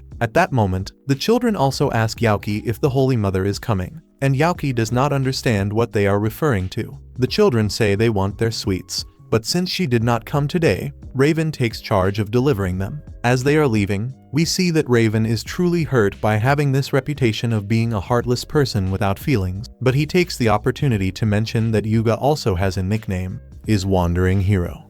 Looking at Mikana's side, she is known as the Guardian, or also the Eternal Friend. Yuki says that is fine, but he is interested in knowing more about why they call Cecilia the Holy Mother. And Raven responds once again that it is not up to him to say, but that he will certainly discover it in time. Now the most important thing is whether he knows what to do, which is an excellent question for Yuki, as he still has no idea how to approach the girl. Therefore, Raven suggests that they could accept a mission together, which gives Yuki a great idea. If the lady is in trouble, the hero must appear, and this will make love flourish. Declaring that at that moment the operation begins, he says, I am also the hero. Because of this, shortly afterward, we can see him waiting for Cecilia, quite excited. He wants to demonstrate his virtues and strengths, but he is faced with the fact that McKenna is also there. According to her, Raven asked because it was an urgent mission. So now Yuki is quite irritated with Raven. Regardless, McKenna wants to know what his plan is to impress Cecilia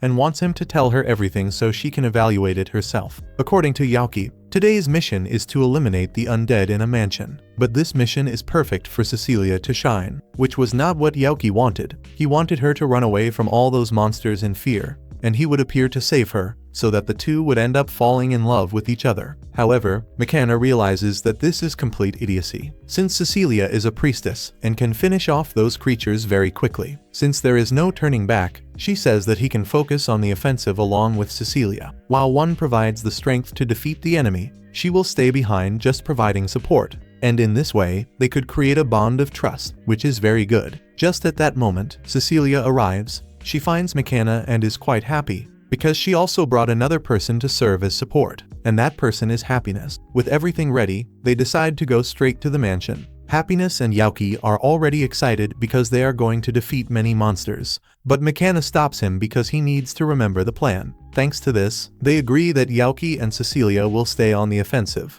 and the other two will be in the rear. In fact, they enter the mansion, and they notice that Cecilia indeed has no fear of any of these monsters.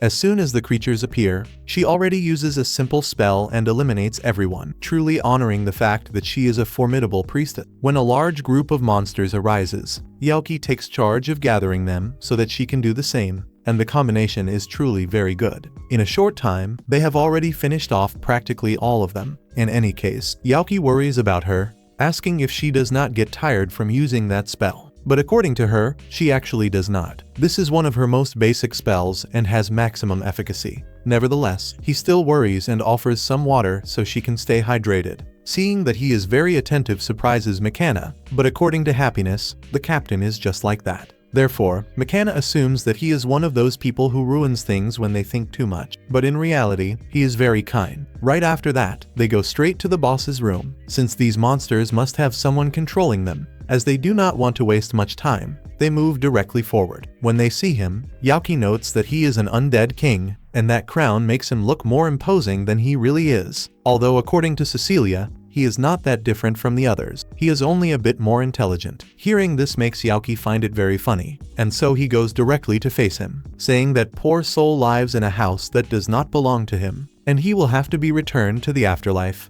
And once again he acts like a madman. The king notices that intruders have entered and immediately tries to call his minions, but little does he know that everyone has already been eliminated. Because of this, Yuki approaches rapidly and suddenly is right in front of him. He dodges an attack and still manages to take his crown, which Yuki finds very funny because he is now just another filthy skeleton. Acting this way causes the skeleton to run away full of shame over the crown, while Yuki's friends judge him harshly, especially Happiness, who calls him heartless trash. As for the skeleton, he is now quite irritated but puts his crown back on to match his look. He feels very offended now and emanates great power, but nothing compares to Yuki, who dodges easily and with a single kick also takes away the skeleton's sword. This makes the poor enemy want to surrender directly, and he ends up accepting defeat, seeing that he will no longer resist. In this way, Yuki tells Cecilia that she can use the spell from before, but Cecilia does not do it. She simply approaches and says that he is very attached to that crown. Wanting to know why, she asks, and the skeleton explains that it was very important to him.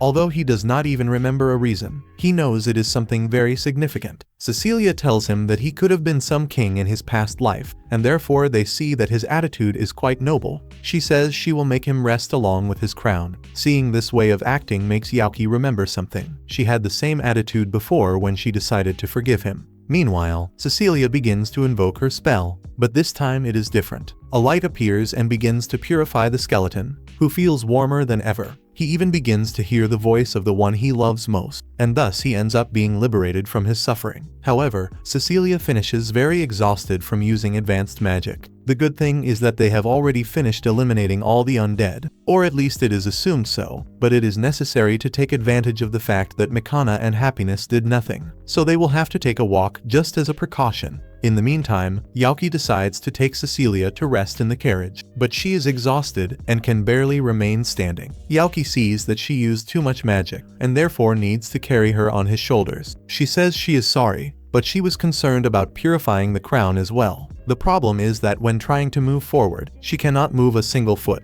So he ends up carrying her in his arms. She becomes quite embarrassed by this, but to him, it does not matter. He says they will go very fast so that no one notices them, and thus he ends up carrying her like a princess everywhere. For this same reason, when Happiness and Mikana appear, they notice that they are much further away, and it is because they are both quite embarrassed by all of this.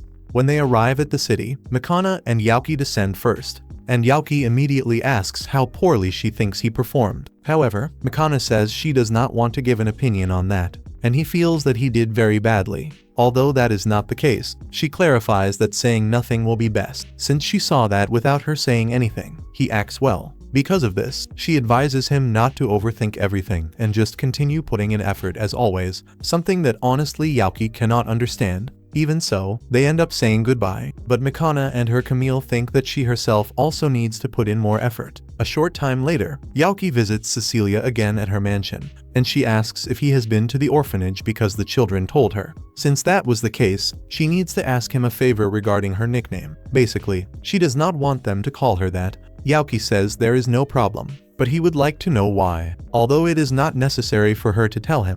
He feels that it is a great nickname for her, and saw the way she treated that undead king, and basically, it was celestial. He remembers that in the castle he also felt the same way, and therefore to him, she is a saint, not just any saint, but a saint who truly seeks to help others. Since he blurted out many things suddenly, Cecilia cannot say anything and becomes quite embarrassed, but she ends up explaining that they call her Holy Mother for a very simple reason. This is a well-known story, and therefore she wants to tell it herself. As they told him before, she used to take charge of everything in her group, and Yuga annoyed her a lot with that, saying she was the best and so on, and that she did very well managing the money and investigating, being practically a mother to the group. After that, Yuga began to call her that in public, and people ended up giving her the nickname Holy Mother, and Yuki begins to laugh too much. And for that reason, Cecilia ends up getting irritated, but he still found it far too funny and could not stop laughing. A short time later, while Yuki was trying to rest, Gar interrupts him. He needs a favor from man to man. Basically, he wants to start working, and the reason is quite simple. He no longer wants to continue living there without contributing anything to the household. He is also very worried about Jill, since she is spending a violent amount of money just buying more cider for him. In summary, he does not want to be a freeloader. As Yuki is prepared to face whatever comes, he begins the great makeover of Gar. The first step is to disguise him with a mask that is very frightening. The poor receptionist at the Adventurers Guild where they go to work becomes very scared by this. To make matters worse, Yuki is also still disguised as the Black Swordsman, telling her that he is a good, trustworthy friend and that she can give him the job. But obviously, the girl is terrified and ends up calling Clement immediately. The man appears quite irritated, saying that he was busy, but Yuki annoys him by saying that was a lie and that he was merely looking at the food his wife made in a foolish manner. Clement becomes quite embarrassed, but when he turns to see these people, he already knows he needs to do something. Getting straight to the point, he simply asks what they want, and Gar obviously says that he wants to register as an adventurer. Clement says that is all fine, and there is no problem at all, since the Black Swordsman is the one who will be responsible for him. They hand him the card, and they withdraw to return the following day for a mission. On the way back, Gar does not understand why they did not start working right then and there, but it is because, according to Yuki, they are going to need a weapon. It seems that it is not very necessary since he has magic, but in reality, he has dark magic. And if people see him using that type of magic, they will know he is a demon. It is exactly for this reason that he needs to be very careful. Furthermore, not much is known about Minerva, the place where they are living. Therefore, Yuki wants to show him the city and tells him that he should not worry about anything. For now, he is the partner of the Black Swordsman. Yuki and Gar return the next day, shouting that they are ready for the mission. And Clement tells him to shut his mouth and says there is a person waiting for him. This makes Yuki curious since they should not have been waiting for him, or at least, not for the Black Swordsman. According to Clement, the person is at the back of the guild and he must not make her wait, so he goes immediately along with Gar and encounters Cecilia herself. Out of the habit of seeing her, Yuki says her name, and Cecilia, not at all surprised, already knew who he was. He even tries to deny it, saying that he is not Yuki but rather the Black Swordsman. But Cecilia is scary, so he ends up stopping the nonsense and starts apologizing because he knows he is caught. He only wants to know how she found out, and according to Cecilia, Sophia told her everything. She said that he was the Black Swordsman, and that he had appeared again, and she had already heard rumors about him. Honestly, the more one heard about this person, the more it seemed like it was Yuki. So, worried that something might happen, she came to meet him. Now Yuki is quite irritated since Clement revealed his identity to Sophia. However, with all this, she realizes that he does this for a good cause. All because Yuki came with Gar, saying that this was the most normal thing to do since that way Gar would appear less suspicious. Even so, Cecilia sees that there could be problems and says she intends to help, as she is very worried about leaving him alone. Without wasting any more time, they go straight to the mission, which is simply to find a lost pet. The downside is that Yuki causes revulsion and scares the poor elderly people who want to find their cat. He believes he looks like a very nice guy and that they were merely impacted, but Cecilia asks him to be quiet. She begins to collect information about the cat's appearance in order to find it. While Yuki notes that the people are very worried about the little animal and also feels something very strange. For the time being, they make a small drawing of what the cat looks like and are told that he is very intelligent and always went out and returned home. But now it has been about a week since he appeared, so, to search for him, Yuki suggests asking the neighbors and the patrolling knights. That would be the normal thing to do. But as this boy here has nothing normal about him, he says he has another plan. He then climbs onto the roof and starts running. He says that his enhanced sense of smell detected a cat that smells like its owners. Now the only thing he needs to do is run through the entire city while finding the trail. And in a short time, he ends up finding the kitten, which stays there standing still and looking at Yuki with an absurd amount of hatred. Yuki even tries to calm it down, but the cat does not help itself, so he ends up putting it to sleep with a spell to make everything easier. As we can see, the cat is not alone, so Yuki ended up taking both of them to the owners. However, they ask why he brought another cat, and Yuki said that the two were together and seemed like friends, and therefore they now have to take responsibility. He heals their wounds and hands them over, and even though it is a nuisance, he leaves feeling very proud of having completed the job. With his mission concluded, technically they only need to notify the guild and collect the money. But Yuki is already ready to continue working. Cecilia agrees but stops him, since it needs to be Gar who does it, as no one can do things quite like Yuki does. Gar agrees to this, and they set off for the next mission, which is basically gathering some plants.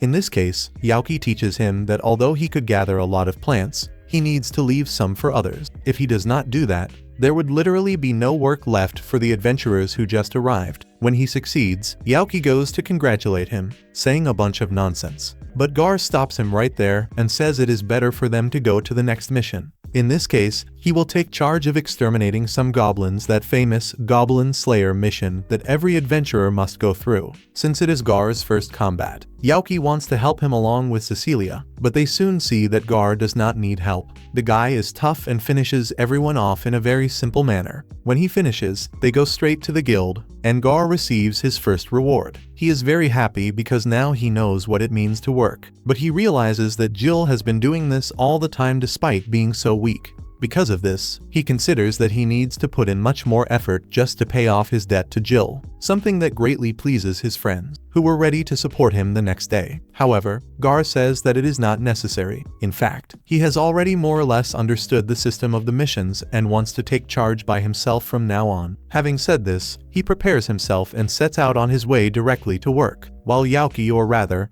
the Black Swordsman, says he will be waiting for him for when he can be his right hand. As it is already getting dark, Yuki says it is the ideal moment for him to say goodbye to Cecilia, who asks if he has plans for later. Yuki says that, taking advantage of the fact that he is disguised, he wishes to complete some rank missions, something that Cecilia would also be delighted to do. Yuki worries and mentions that these missions usually require several days of travel, and he knows that Cecilia is generally very busy. But according to her, there is no problem at all. Although by the way she says it now, he feels a bit like a hindrance. Yuki is very happy, But the negative side of all this is that taking this trip would not be for the mission, but rather a pleasure trip for him. Until now, they have only been drinking tea together and traveled with friends, but they have never been alone for so long. Since he does not feel prepared, he tries to make excuses, saying that she will feel uncomfortable in those clothes and that, besides, he needs to prepare for this trip. However, she says that in that case, he just needs to wait for a few minutes as she will take charge of it.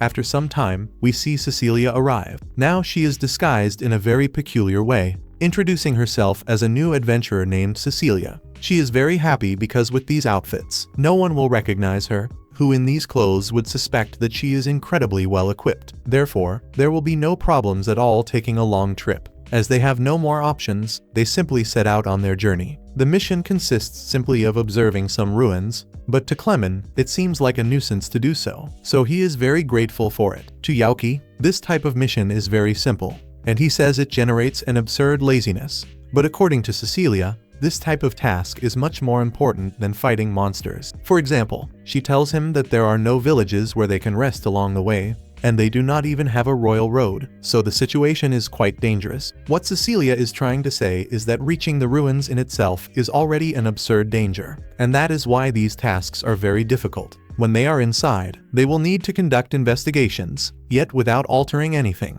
As a general rule, they cannot even use magic inside. Furthermore, should monsters appear, they must not fight. Their job in this case would be to study them. They need to be very careful because the client in this case is an archaeologist from the research institution. This is a very important mission for the guild, and if they gave it to Yuki, it is because they trust him very much, which makes Yuki have to put in a little more effort. By the time they notice, it is already getting dark, so they prepare to camp. Cecilia takes charge of the bonfire and preparing something to eat, while Yuki takes charge of obtaining ingredients and other things. However, he is very nervous because it will be just the two of them. The good side is that he possesses an advantage. He is not there as himself, but rather as the wretched character he possesses. He takes advantage of having many delusions and simply acts with imposition by Cecilia's side. First, he takes charge of creating a field to protect them while they rest. After he has collected fruits and one thing or another, Cecilia thanks him. But then she mentions that there is no one around and that it is not necessary for him to wear the helmet. Yuki tries to act oblivious, claiming that he needs to be wearing it precisely until he finishes his mission. Furthermore, he claims he will have no trouble eating because his mask has an opening. But to Cecilia, this is a lack of manners, and she tries to remove the helmet at all costs. Now, with no other options, Yuki ends up taking it off. However, the boy is quite embarrassed, even more so when he sees how beautiful she is at the moment of preparing food for him. As soon as she serves it, he tastes it with enthusiasm and gives thanks because it is very good. To him, everything Cecilia cooks is a marvel. Although she feels that he exaggerates a little, they share a very pleasant moment, but Yuki becomes very ashamed and begins to act in a somewhat strange way. He finishes eating in 1 minute and puts his helmet back on to be able to act in an even stranger manner. Cecilia realizes that he is very restless, and this worries her,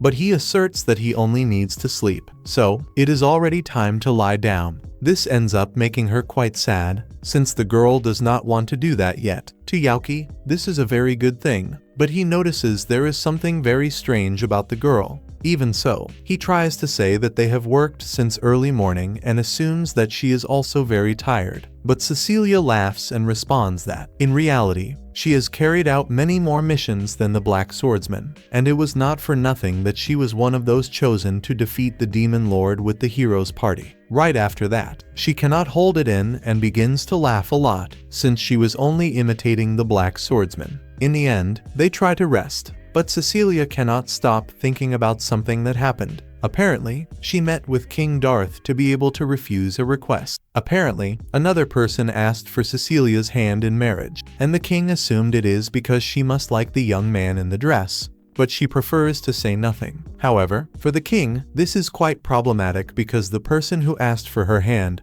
this time was the heir of a great feudal lord from the neighboring country. That is why she is shaken by this mess right now. On the following morning, they finally enter the ruins. From the beginning, Cecilia warns Yuki that he must not shout so much because the monsters might approach. Taking into account that Yuki is very strong, Cecilia needs to go in front, since her magic would not destroy the ruin. Even so, Yuki does not allow it, as he still possesses spells she has not seen and knows how to control himself. Furthermore, he possesses a very clear advantage, which is being able to perceive and see the monsters before they arrive. Therefore, they begin to move forward, but with plenty of caution. When they encounter the monsters, it is actually much simpler than it seems. They continue advancing and come across the monster rooms, and Yuki takes the opportunity to show her a new spell. He asks her to cover her eyes, and thus he creates an orb of light that attracts the monsters. In this way, it makes no noise and also does not harm them. Thus, they simply move forward while the monsters are distracted. The most curious part is that this orb reveals an illusion to them. They will see that which is most attractive to them, and therefore they will be unable to look away. For example, in his case, he is certain he would see Cecilia without any doubt. Cecilia begins to think very seriously about what she would see, and Yuki is just observing, but she says that she would certainly see a cake. Obviously, Yuki is disappointed, but he does not mind. He simply continues moving forward with her. They travel a long distance until they reach a room that is completely empty, which irritates Yuki quite a bit since in that place there are only plants, monsters, and empty rooms. He expected at the very least that there would be some relic, treasures, or something of the sort. But no, there is nothing. However, at the moment he begins to withdraw, they indeed receive a small gift. It is a beautiful landscape that they had not managed to see before. Obviously, they stay there observing, very much marveled, but they notice it is already getting dark, so they go to camp. On the following day, they are already in the city with Clement, reporting everything they found in the ruins. The curious thing is that Cecilia did everything on an investigation paper, which makes Clement's job much easier. He becomes quite pleased and hands them the payment. Thanks to this, they already want to go celebrate. But Yuki is drawing too much attention, and therefore he has to change clothes first. However, when he returns to his room, he faces something terrible. Jill is lying there, very irritated, asking where on earth the guardian deity is. She has been coming every single day for the past 4 days, but he is not there, and it seems like something very bad is going to happen. Fortunately, right at that moment, Gar ended up arriving, and as soon as Jill saw him, she threw herself upon him, giving him a great hug, very happy because she was quite worried about him. Gar ends up apologizing, but the truth is that he is actually renting a room nearby. Since he is now an adventurer, he can earn a living on his own and no longer needs to stay there. Furthermore, he demands that Jill not work so hard because now he can provide everything she desires. But for her, that was not the point. She was very happy to serve him. As soon as Gar realizes that all his effort was for nothing, he says that at the very least he wants to pay off his debt. In the end, they end up leaving the room, while the others simply watch them. In any case, Yuki is very tired and finally removed that helmet. However, he sees himself in front of the mirror and relives all his memories, realizing that it was definitely 4 days of accumulated shame. He has grown tired and says that this part of him will remain sealed forever. But Cecilia stops him. She admits that he is indeed a bit problematic in the head and draws a lot of attention. But he also possesses very useful spells. The adventurous Cecilia would love to form a team with him again. Obviously, Yuki becomes super happy and puts the helmet back on to act as the Black Swordsman once more. Now we return to 1 month ago, where Raven has a very unpleasant expression. Duke asks Yuki to please do something about this, and Yuki quickly realizes that this is probably because Happiness is not getting along very well with him. In reality, it is as if they have not advanced at all in their relationship, and in fact, they have not even seen each other lately. Taking this into account, he wants to find an excuse to make them reunite and carry out a group adventure. But Duke says that this is very foolish, as he can simply ask her out on a date and be done with it. His friends are quite shocked by this, and Duke only feels ashamed that these people are his superiors. At least this served to inspire Yuki. and now he wants to carry out a mission so that they can be together, or at least more than they already are. For this very reason, we see that later they gather for a date, but this time Duke and his companion are also accompanying them. Similarly, this generates a lot of curiosity in Yuki, who asks Duke since when there has been something between them. But according to Duke, he only mentioned that the captain needed a rest, and well, she wanted to help. With that clarified, everyone sets off for who knows where. For now, Happiness is the one making the decisions, as she wants to go to a place that opened recently, and she is very excited. However, Cecilia recognizes which place they are talking about and does not seem to like the idea very much. Raven quickly suggests to Happiness that they go somewhere else, citing some options, but she rejects them all. As there are no alternatives, Raven stands in front of them to stop them, and Cecilia supports him since there will not be many people, and surely the two of them will draw attention and ruin the day. For this same reason, they suggest going another day, but Happiness and Yuki do not care at all. They simply move toward the objective. When they finally arrive, we can understand the reason why they did not want to go. It is a place that has statues of every hero, and it seems the king ordered them to be made to commemorate the defeat of the demon lord. Although this is something quite shameful for Raven and also for Cecilia, Happiness tells Raven that there is no need to be ashamed. She is very proud of him, which makes him even more awkward. The downside of this encounter is that Duke and Yuki are too focused on helping the two of them, and they do not notice that their own dear partners are also by their side. Unfortunately, this is not the only problem. Raven sees that Happiness gets herself dirty and accidentally ends up speaking to her. His voice ends up being heard by soldiers under his command, who approach and are quite surprised to see him like this. Raven did not expect this and becomes quite frightened. At that moment, the one who appears to be older approaches to speak with him, apologizing for interrupting, but mentions that he was indeed surprised since it is the first time they have heard him speak. In the background, we can see how the soldiers burst into laughter. Since his voice does not match his appearance at all, Happiness becomes irritated upon seeing their behavior and calls them rude. But before the situation escalates, Duke appears and tells his sub-captain not to worry, as the captain is on his day off, and they can continue patrolling. However, in an unpleasant manner, this old man mocks the fact that the captain now has a little girl to defend him, which obviously makes Happiness even more furious. In any case, the sub-captain wanted to end the matter there and intended to withdraw for now. Although everyone leaves laughing at them, Happiness remains staring at Raven, who appears very helpless. He feels very bad and simply runs away from the place. His friends worry about him and go to look for him immediately. While doing so, they begin to talk because they understand his surprise, but they did not expect him to run away. Apparently, this is due to the fact that some knights do not like that their captain does not speak. The sub-captain, who is the wretched old man we saw just a moment ago, gathered exactly those people and placed them in a faction. Duke mentions that he is sorry, but as a newcomer, he cannot do much. In the end, they find him thanks to Yuki's sense of smell. Duke even tries to tell Raven that it is time to return and that the pursuit is over. But Raven does not want to, as he questions what would change when he returned. Duke is a clever guy, so he directly asks Raven if he does not want to return for fear of being embarrassed. And if it is because of that fear, he suggests never seeing Happiness again. Honestly, he feels very disappointed because he thought everything would be fine as long as Happiness was happy. And this sinks Raven even further. Despite this, Duke says that if he insists on remaining silent, then there is nothing he can do, and he withdraws, leaving Yuki to talk to him. Fortunately, Yuki is more understanding and empathetic. He sees that his friend is feeling down and asks what is wrong. Raven then begins to tell him that he realized recently how weak he is,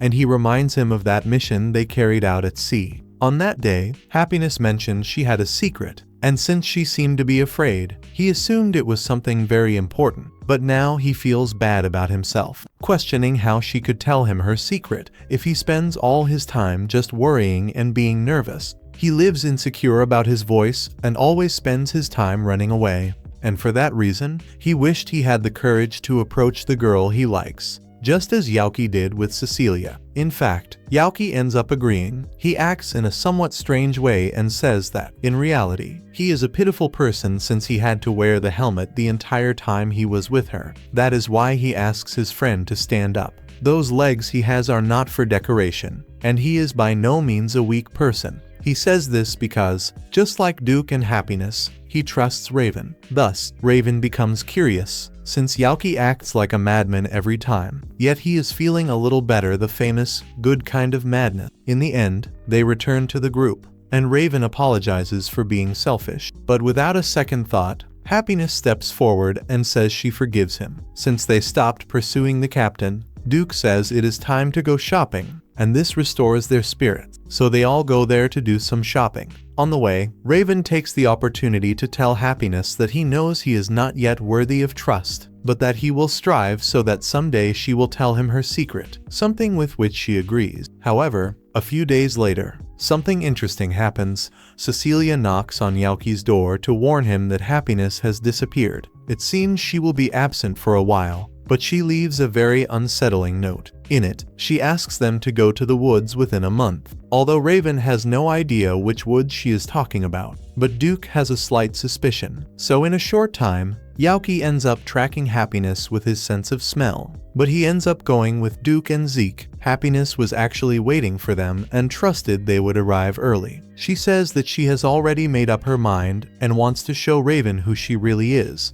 Duke asks if she is absolutely sure, because if Raven does not accept it, she could lose everything. She is aware of this, but still wants to try. Duke insists again, saying that if that happens, they could start investigating Raven, and would surely reach them and also Yuki. And if that happens, it will probably cause many problems. Happiness is not just risking her life in this case, but also everything they have achieved since they arrived in Minerva. This ends up discouraging the girl quite a bit. But Duke says it is okay because she probably already realized this before, and Happiness confirms it. What she really wants is to stop lying to him so that he knows the truth. And knowing this, Zeke gives her a big hug, wishing her the best of luck because he knows how important this is for the girl. Thus, she has his support. Duke says the same, and if she is so determined, she does not need to worry about it if she can go through with it. They would like the captain or Yuki to say a few words, but they have already said everything, so there is not much to add. Happiness says he is a useless captain, but that she is happy for all the support her friends give her. Raven, on the other hand, comes across that same horrible faction from before. The sub-captain tries to ask how things are going, but this time Raven speaks firmly, saying he is fine. This makes one of them start laughing, but they also realize it is not a time for jokes. Raven asks the sub-captain why he calls him directly by his name, clarifying that he will not allow an insubordinate knight to be his sub-captain. The old man wants to know what he is referring to, and Raven says he must show respect and call him captain. Thus, they can all see that he is not playing around and become a bit more afraid, ultimately apologizing to him. Raven simply goes back to writing on a paper, noting that it is better this way, and he withdraws with his head held high. With this, we see the progress made 1 month after Happiness decided to distance herself. Cecilia and Yuki are talking about what she is going to tell Raven. In reality, the priestess did not know, but she had a slight intuition. Yuki confirms this, and furthermore, right now Duke must be taking Raven to Happiness. Consequently, Yuki also ends up leaving the mansion, and as he does, Cecilia's mother appears to ask if she has already spoken about the marriage matter. Cecilia says no because he must be quite busy with his friends now, and for that same reason, she would not want to worry him excessively. Her mother is not quite sure if she should do this, since her future husband is already in Minerva, and, in some way, Yuki will end up finding out. But Cecilia says it is fine. She only has to go see him by order of the king, but when she does, she will end up rejecting the boy. This also stresses her mother, who wants to know what her daughter truly feels for Yuki. According to Cecilia, He has nothing to do with it. But in any case, she does not want her mother to tell what she knows without her permission. However, as much as she tries to deny it, her mother is quite intelligent and knows she would never hide the marriage matter if she did not feel something for him. Returning to Yuki, while he is heading out, he ends up coming across Raven, but he does not look well at all. Everything worsens when he takes a feather from Happiness and throws it directly at Yuki, telling him to follow him at that instant. Raven ends up leading him to a forest while Yuki asks where Happiness is. At that moment, Raven draws his sword and points it at Yuki, saying he will have to take his life as well. Yuki is disappointed because he thought he would accept her, but Raven is also very disappointed and begins to fight. Yuki cannot believe he is actually having to fight Raven and asks him to explain himself better at that instant, but then Raven says he will have to punish him for having hurt Happiness, which is very strange. Yuki tries to make him stop, but Raven does not accept reason and therefore begins to use his magic to capture him. However, Yuki remains one of the heroes, so he frees himself easily. Furthermore, he is furious. He does not listen. He only wants to fight. To top it off, Yuki notes that he has become stronger than before, and so in his next attack, he has no choice and ends up transforming into a demon before him. Raven recognizes this demon the instant he sees it. He is quite surprised because now he knows his true form. But Yuki is also quite angry and wants to know what he did with Happiness. Raven says he does not need to say anything, but Yuki is tired of games, so he begins to attack with more strength. Faced with the real power that Yuki possesses, Raven ends up being defeated easily, and Yuki makes it clear to him that he needs to understand he will not be able to win, even if he tries. Despite this, Raven does not want to surrender. He is excessively stubborn, and for that reason, Yuki wants to know what happened to Happiness. According to Raven, he is very furious because Happiness said that Yuki plucked her feathers to make her pass as a human, and she already asked Raven to teach Yuki a lesson. Now Yuki is very confused by this. Raven tries to tell him that now he knows and wants to continue fighting, but Yuki does not understand why he needs to keep doing this. Furthermore, Raven is serious and could end up getting hurt. In that case, Raven says he will use the side of the sword that has no edge, but that sword is double-edged, so Yuki throws it far away. But before Raven can reach it again, Yuki stands over it, seeing that this poor young man can no longer do anything. Very irritated, Yuki begins to shout for Happiness to appear. The girl is behind a tree laughing at all of this, and Yuki is furious since this could have ended very badly. He is quite angry, which makes the two of them ask for forgiveness on their knees, but at least now they are much calmer. Yuki now wants to know how things went for the two of them, and so Raven begins to tell how Yuki took him to the woods and told him that he should walk alone to a certain point. Raven understood and began to enter the forest. It was then that he started to hear Happiness singing near a beautiful tree. Hidden, she ended up thanking him for coming, although Raven did not understand why he had to come there. Because of this, Happiness explains that it was there where everything began and, curiously, also where everything ended. The girl tells Raven that she is happy to have met him and likes to spend a lot of time with him and would be very glad if they continued this way. Raven says the same but tries to approach Happiness, who asks him not to do so. It is then that a light wind causes Raven to look away, and precisely at that moment, Happiness begins to reveal her true form. Evidently, Raven is very surprised by this, but Happiness is honest and explains that all this time she was afraid, and this made her want to be sincere and tell the whole truth. But when thinking about everything that could happen, in reality, she felt very bad. At that instant, she begins to cry. But what Raven does is apologize to her, only to move forward and give her a great hug. Happiness is confused, but Raven says that he is the one who owes an apology for not having noticed sooner. She certainly suffered a lot to hide this. Then Happiness asks a crucial question: if he will not reject her for being who she is. Raven says he would never do that because he loves her, and that is a sufficient reason to accept her exactly as she is. Then Happiness also says she loves him, and Raven clarifies that then everything is fine. Thus, they stay looking at each other for a long time in a very romantic atmosphere. Yuki does not like what he heard at all. He feels he will faint at any moment, and now he is even more furious because the two of them had a fairy tale ending, yet they still plan to give a beating to this poor young man who is in love with Cecilia. Afterward, he says it is fine, and in that case he will congratulate them to celebrate this beautiful relationship.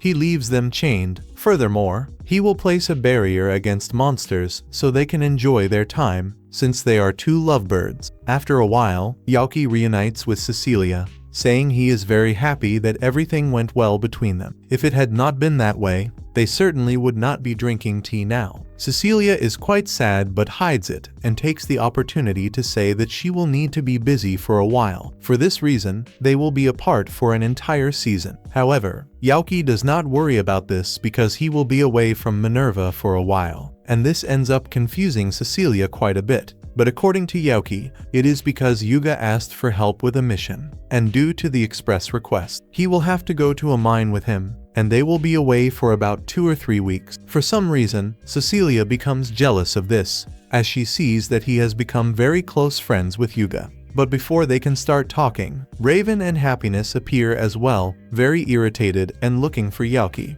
They ask Cecilia to hand him over right now, and Cecilia assumes her friend did something crazy. Even so, Yuki says they started it first, so he apologizes but needs to go right now. He escapes through the window and only tells Cecilia that he will return soon. Meanwhile, those two lovebirds make a beautiful scene, and Raven, very gentlemanly, tells Happiness that it is time to move forward together, and they jump through the window holding hands to catch Yuki. He turns to look at them and congratulates Happiness once more for having achieved her relationship, but in truth, both are very grateful to Yuki, because without him, this certainly would not have been possible. Yuki is our favorite Cupid. The guy is formidable. Right after Yuki joins the hero, he is already having some problem. The number of stalkers Yuga possesses is excessive, so Yuki has to go with him as fast as he can. The worst part is that Yuga does not care about anything, and all of this is too much for Yuki, so he does not want to travel with that kind of person. This ends up making Yuga very sad, since they have not even reached the mine yet.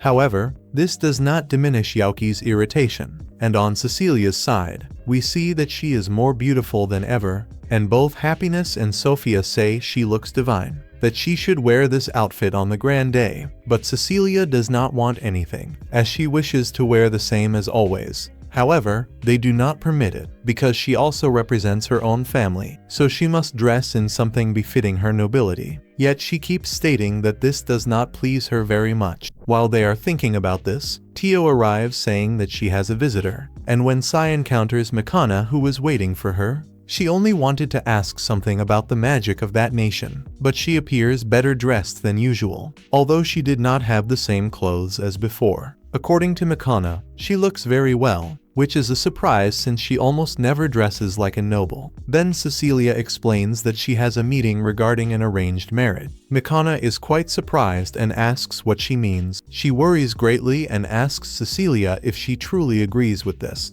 Once more, Cecilia says that she is only going to meet him because the king requested it, but she does not think about marrying this man because she is still in training. She wants to know when she will meet him, and according to Cecilia, in exactly 3 days. It concerns a person whom Makana also knows, as he is a member of the hero's party from the Duchy of Illuminaria, and it is then that we see this man presenting himself before a king in a very elegant manner, saying that his name is Solil Greyheart, but I will call him only Sol because it is much easier. A short time later, he and Cecilia end up meeting, although it is not the first time. Apparently, they also met when they celebrated the defeat of the Demon King. Being a bit more serious, Sol wastes no time and tells her that the king informed him that she has no interest whatsoever in getting married, and that she ended up refusing all proposals. Cecilia tries to say what she said before, that she is in training and so forth, but he ignores all of that and remarks that the tea is very delicious, and that this is something he can only enjoy thanks to the fact that they defeated the Demon King. Cecilia, as always, is humble and says that all of this was thanks to the hero,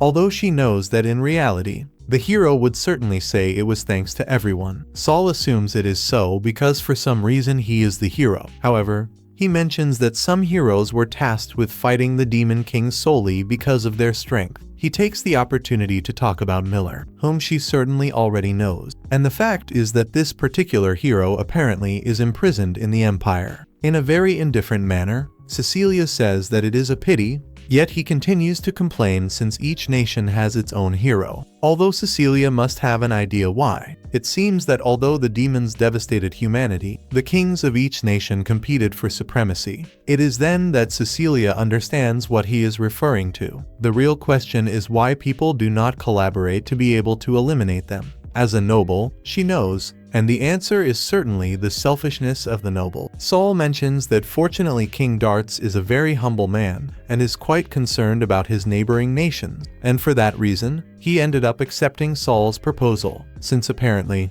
the marriage between him and Cecilia would make it clear that the Duchy of Illuminaria and the Kingdom of Clarines are allies. Thus, they could maintain control over any country that comes with ill intentions. And this ends up changing Cecilia's entire perspective on this marriage. Saul takes advantage of that moment to ask her to marry him once again, so that in this way, they can guide the world toward peace.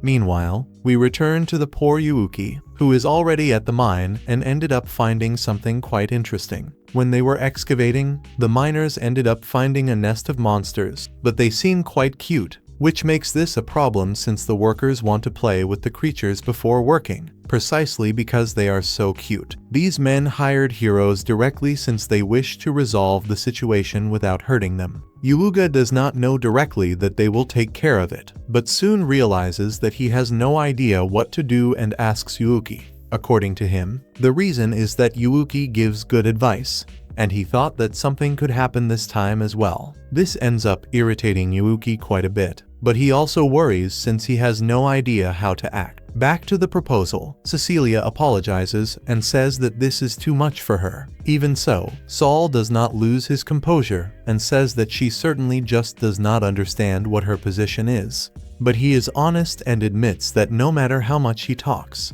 he lacks experience, and he also continues in training, and for that reason, he proposes to set the matter aside, at least for now, which surprises Cecilia quite a bit. He mentions that to tell the truth, he has been in Minerva for some time, and is still learning more about the country and the people, because nobles like him must understand other countries, and if nations understand one another, many wars can be avoided. For this reason, he wishes to ask a favor of Cecilia. He says it can be whenever it is convenient, but he would like her to teach him more things about this country. The girl hesitates for a second, but then sees that it is nothing major, so she ends up agreeing. She believes that Saul has good intentions, and if she can thus have a better relationship with Illuminaria, she would be delighted to help. Returning to Yuga, the hero wanted precisely to ask a favor of Yuki. He wants another piece of advice, and this time it is about Cecilia's arranged marriage. But of course, Yuki knew nothing of this, and asks what he is talking about, becoming surprised by this information. Yuga, seeing that he knows nothing, explains that he went to see her and learned about the marriage, and immediately tried to tell his friend to please not do it. However, according to Cecilia, those were orders from the king. Even so, Yuga was very insistent and asked her not to accept. Cecilia then replied that if he were to be angry with someone, it should be with a king, and he tells Yuki that he does not want his friend to marry in this manner. And moreover, with Saul, he explains that this man is part of the heroes' party of the Duchy of Illuminaria. He handles the sword like Raven, and is the heir of an influential lord. He is quite intelligent and has manners. Yuga was going to continue praising him for another half hour, but Yuki interrupts him, as he has already understood. He asks that Yuga please take charge of finishing this mission alone, and immediately Yuki, under the moonlight, begins to run at full speed, quite frustrated because Cecilia told him nothing regarding this. When he moves far enough away, he summons demons, flies off, and the following morning, the one who appears to help Yuga on the mission is Mikana. She is startled because the miners are very helpless. Furthermore, they do not stop staring at her fixedly, which leaves her worried. But fortunately Yuga appears, very happy because now he does not have to finish the mission alone. He explains that Yuki left suddenly, and she wants to know why. Then Yuga explains that they were talking about Cecilia's marriage, and Mikana understands everything, asking if he knew about it. Yuuga is happy for her and becomes less burdened. However, Mikana worries because she does not know what Yuki might do now. On Cecilia's side, we see that she goes to visit the orphanage together with Saul, and the children as always are very excited and call her Holy Mother. Even more so when they learn they brought cookies. They begin to share their food and also want to hear Cecilia's tales. One or two take the opportunity to ask Saul who on earth he is, and Saul jokingly says that he is merely the Holy Mother's assistant, which leaves the young woman quite embarrassed, but he affirms that it is true and that he only wants to be as useful as he can. At that moment, a girl asks for her to lift them up high, and Saul does not understand what she means, so Cecilia tries to explain what the children want. But he says he has never done this before, and therefore he takes the task with great seriousness and ends up doing it well. The children are very happy, and each one wants to be lifted as well. And Cecilia takes advantage of the fact that he wanted to help and says that he must do it with everyone, something that actually ends up leaving him quite happy. Upon leaving the orphanage, Cecilia thanks Saul for the help, but on the contrary, he feels very happy for what he just experienced, as he had no idea that children played in such a way. He explains that as the heir of the Greyheart family, he always studied and trained with the sword throughout his entire life. In fact, his father continued giving him lessons daily, and for that reason, he never had contact with people. It was only when he came to be part of the heroes' party that they set out, and everything he saw surprised him greatly. The other members laughed at his face, got annoyed, and were very sincere with him, and being with them made him want to protect them even more. This seems very beautiful to Cecilia because she was always like that too, or at least aspired to be, although she always requested help many times from someone with great power. However, now that someone helps others without hesitation. Upon starting to speak of Yuki, she begins to laugh a lot, and Saul thinks that this person must be fantastic, and Cecilia confirms that he is. She wants to be worthy of him. Then Saul says that he also wants to be worthy of another person, which surprises Cecilia once more, as it seems that both have much to learn. At the time of parting, Saul can hardly wait for the following day to continue learning about the people, also thanking Cecilia for all the help. However, Cecilia is left alone thinking to herself. She asks what on earth she is doing, since originally her intention was to reject him. She is quite distressed by all of this, but soon notices a certain small box. She remembers when Yuki told her that he had started working as an adventurer, and that once he managed to establish himself sufficiently, he wanted to confess his feelings to her once more. While holding the necklace that Yuki gave her as a gift, she thinks that Yuki now has many more friends and that he enjoys himself quite a bit. They no longer seem like people who could not leave the Demon King's castle, and this makes her think seriously about something. At the same time, Yuki is arriving at Minerva. He wants to become invisible so he can pass through quickly and speak with her. But just at that moment, when he was about to do so, he receives an attack out of nowhere. The blow hits him fully, and he ends up collapsing, worried about that blue fire that attacked him. When he looks up, a man catches his attention. The individual is dressed, but he begins directly to strike him, or at least that is what he attempts. Since Yuki evades easily, the other man begins to rejoice, as he did not expect to see a demon patrolling there. He asks if he intended to hunt humans supported by the darkness of the night, and Yuki asks who on earth he is. He introduces himself as the beast of the blue fire, the one who will burn evil with the fire of justice. He tries to attack Yuki once more, but Yuki does not want to waste time. However, the blue fire asks what he came there to do. This causes Yuki to remember Cecilia, since obviously he wants to speak with her. Now, he questions himself about what he would do when he saw her, and because he is distracted, the blue fire wastes no time and almost manages to wound him. Although Yuki ends up eliminating the spell, which surprises the man greatly. At that moment, many soldiers begin to appear, and one of them recognizes the Beast of Fire because there are wanted posters against him. But soon he worries more about the demon that is flying, and without wasting time, they seek to wound him, and the blue fire takes the opportunity to join them. Yuki is very worried but knows he cannot hurt them. Furthermore, he has just realized that he does not have much to do in Minerva. In fact, he ends up just leaving. As for Cecilia, she continues staring fixedly at her necklace, but then Sophia appears to show her something. Her husband has just brought information that ends up surprising Cecilia quite a bit. As for Yuki, he is very serious and sad, thinking only about why he had to be reborn as a demon. But while he is in this state,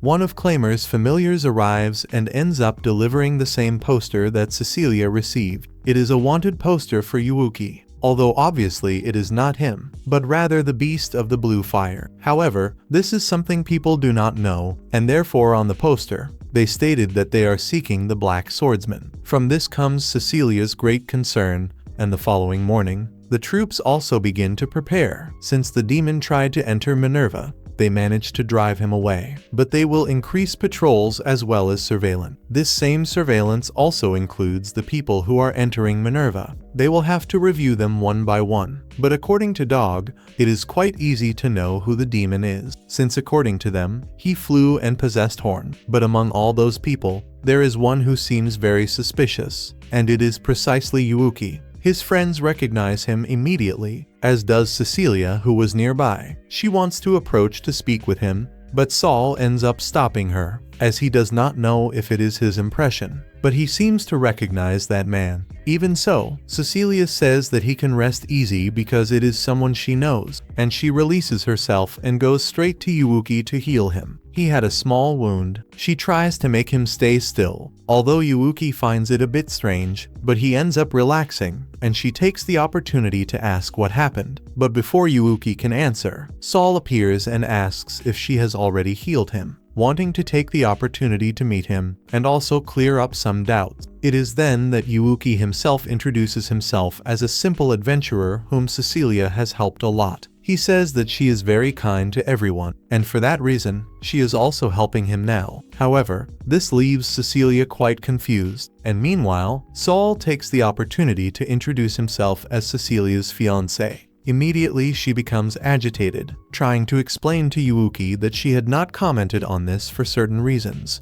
but Yuki says that he does not want to intrude on their meeting and wishes them a good day, and simply withdraws. However, as he moves forward, out of nowhere Dog and Raven end up detaining him. Dog explains that they are having certain problems and asks him to collaborate a little, showing him also that image of the Black Swordsman. They drag him away, even though Yuki says he does not have time for this, but it is here that the anime comes to an end, at least for now. Comment below if you want the continuation of this video. Do not forget to leave a like and subscribe to the channel. That is all, everyone. Stay with God, thank you, goodbye, and until the next video.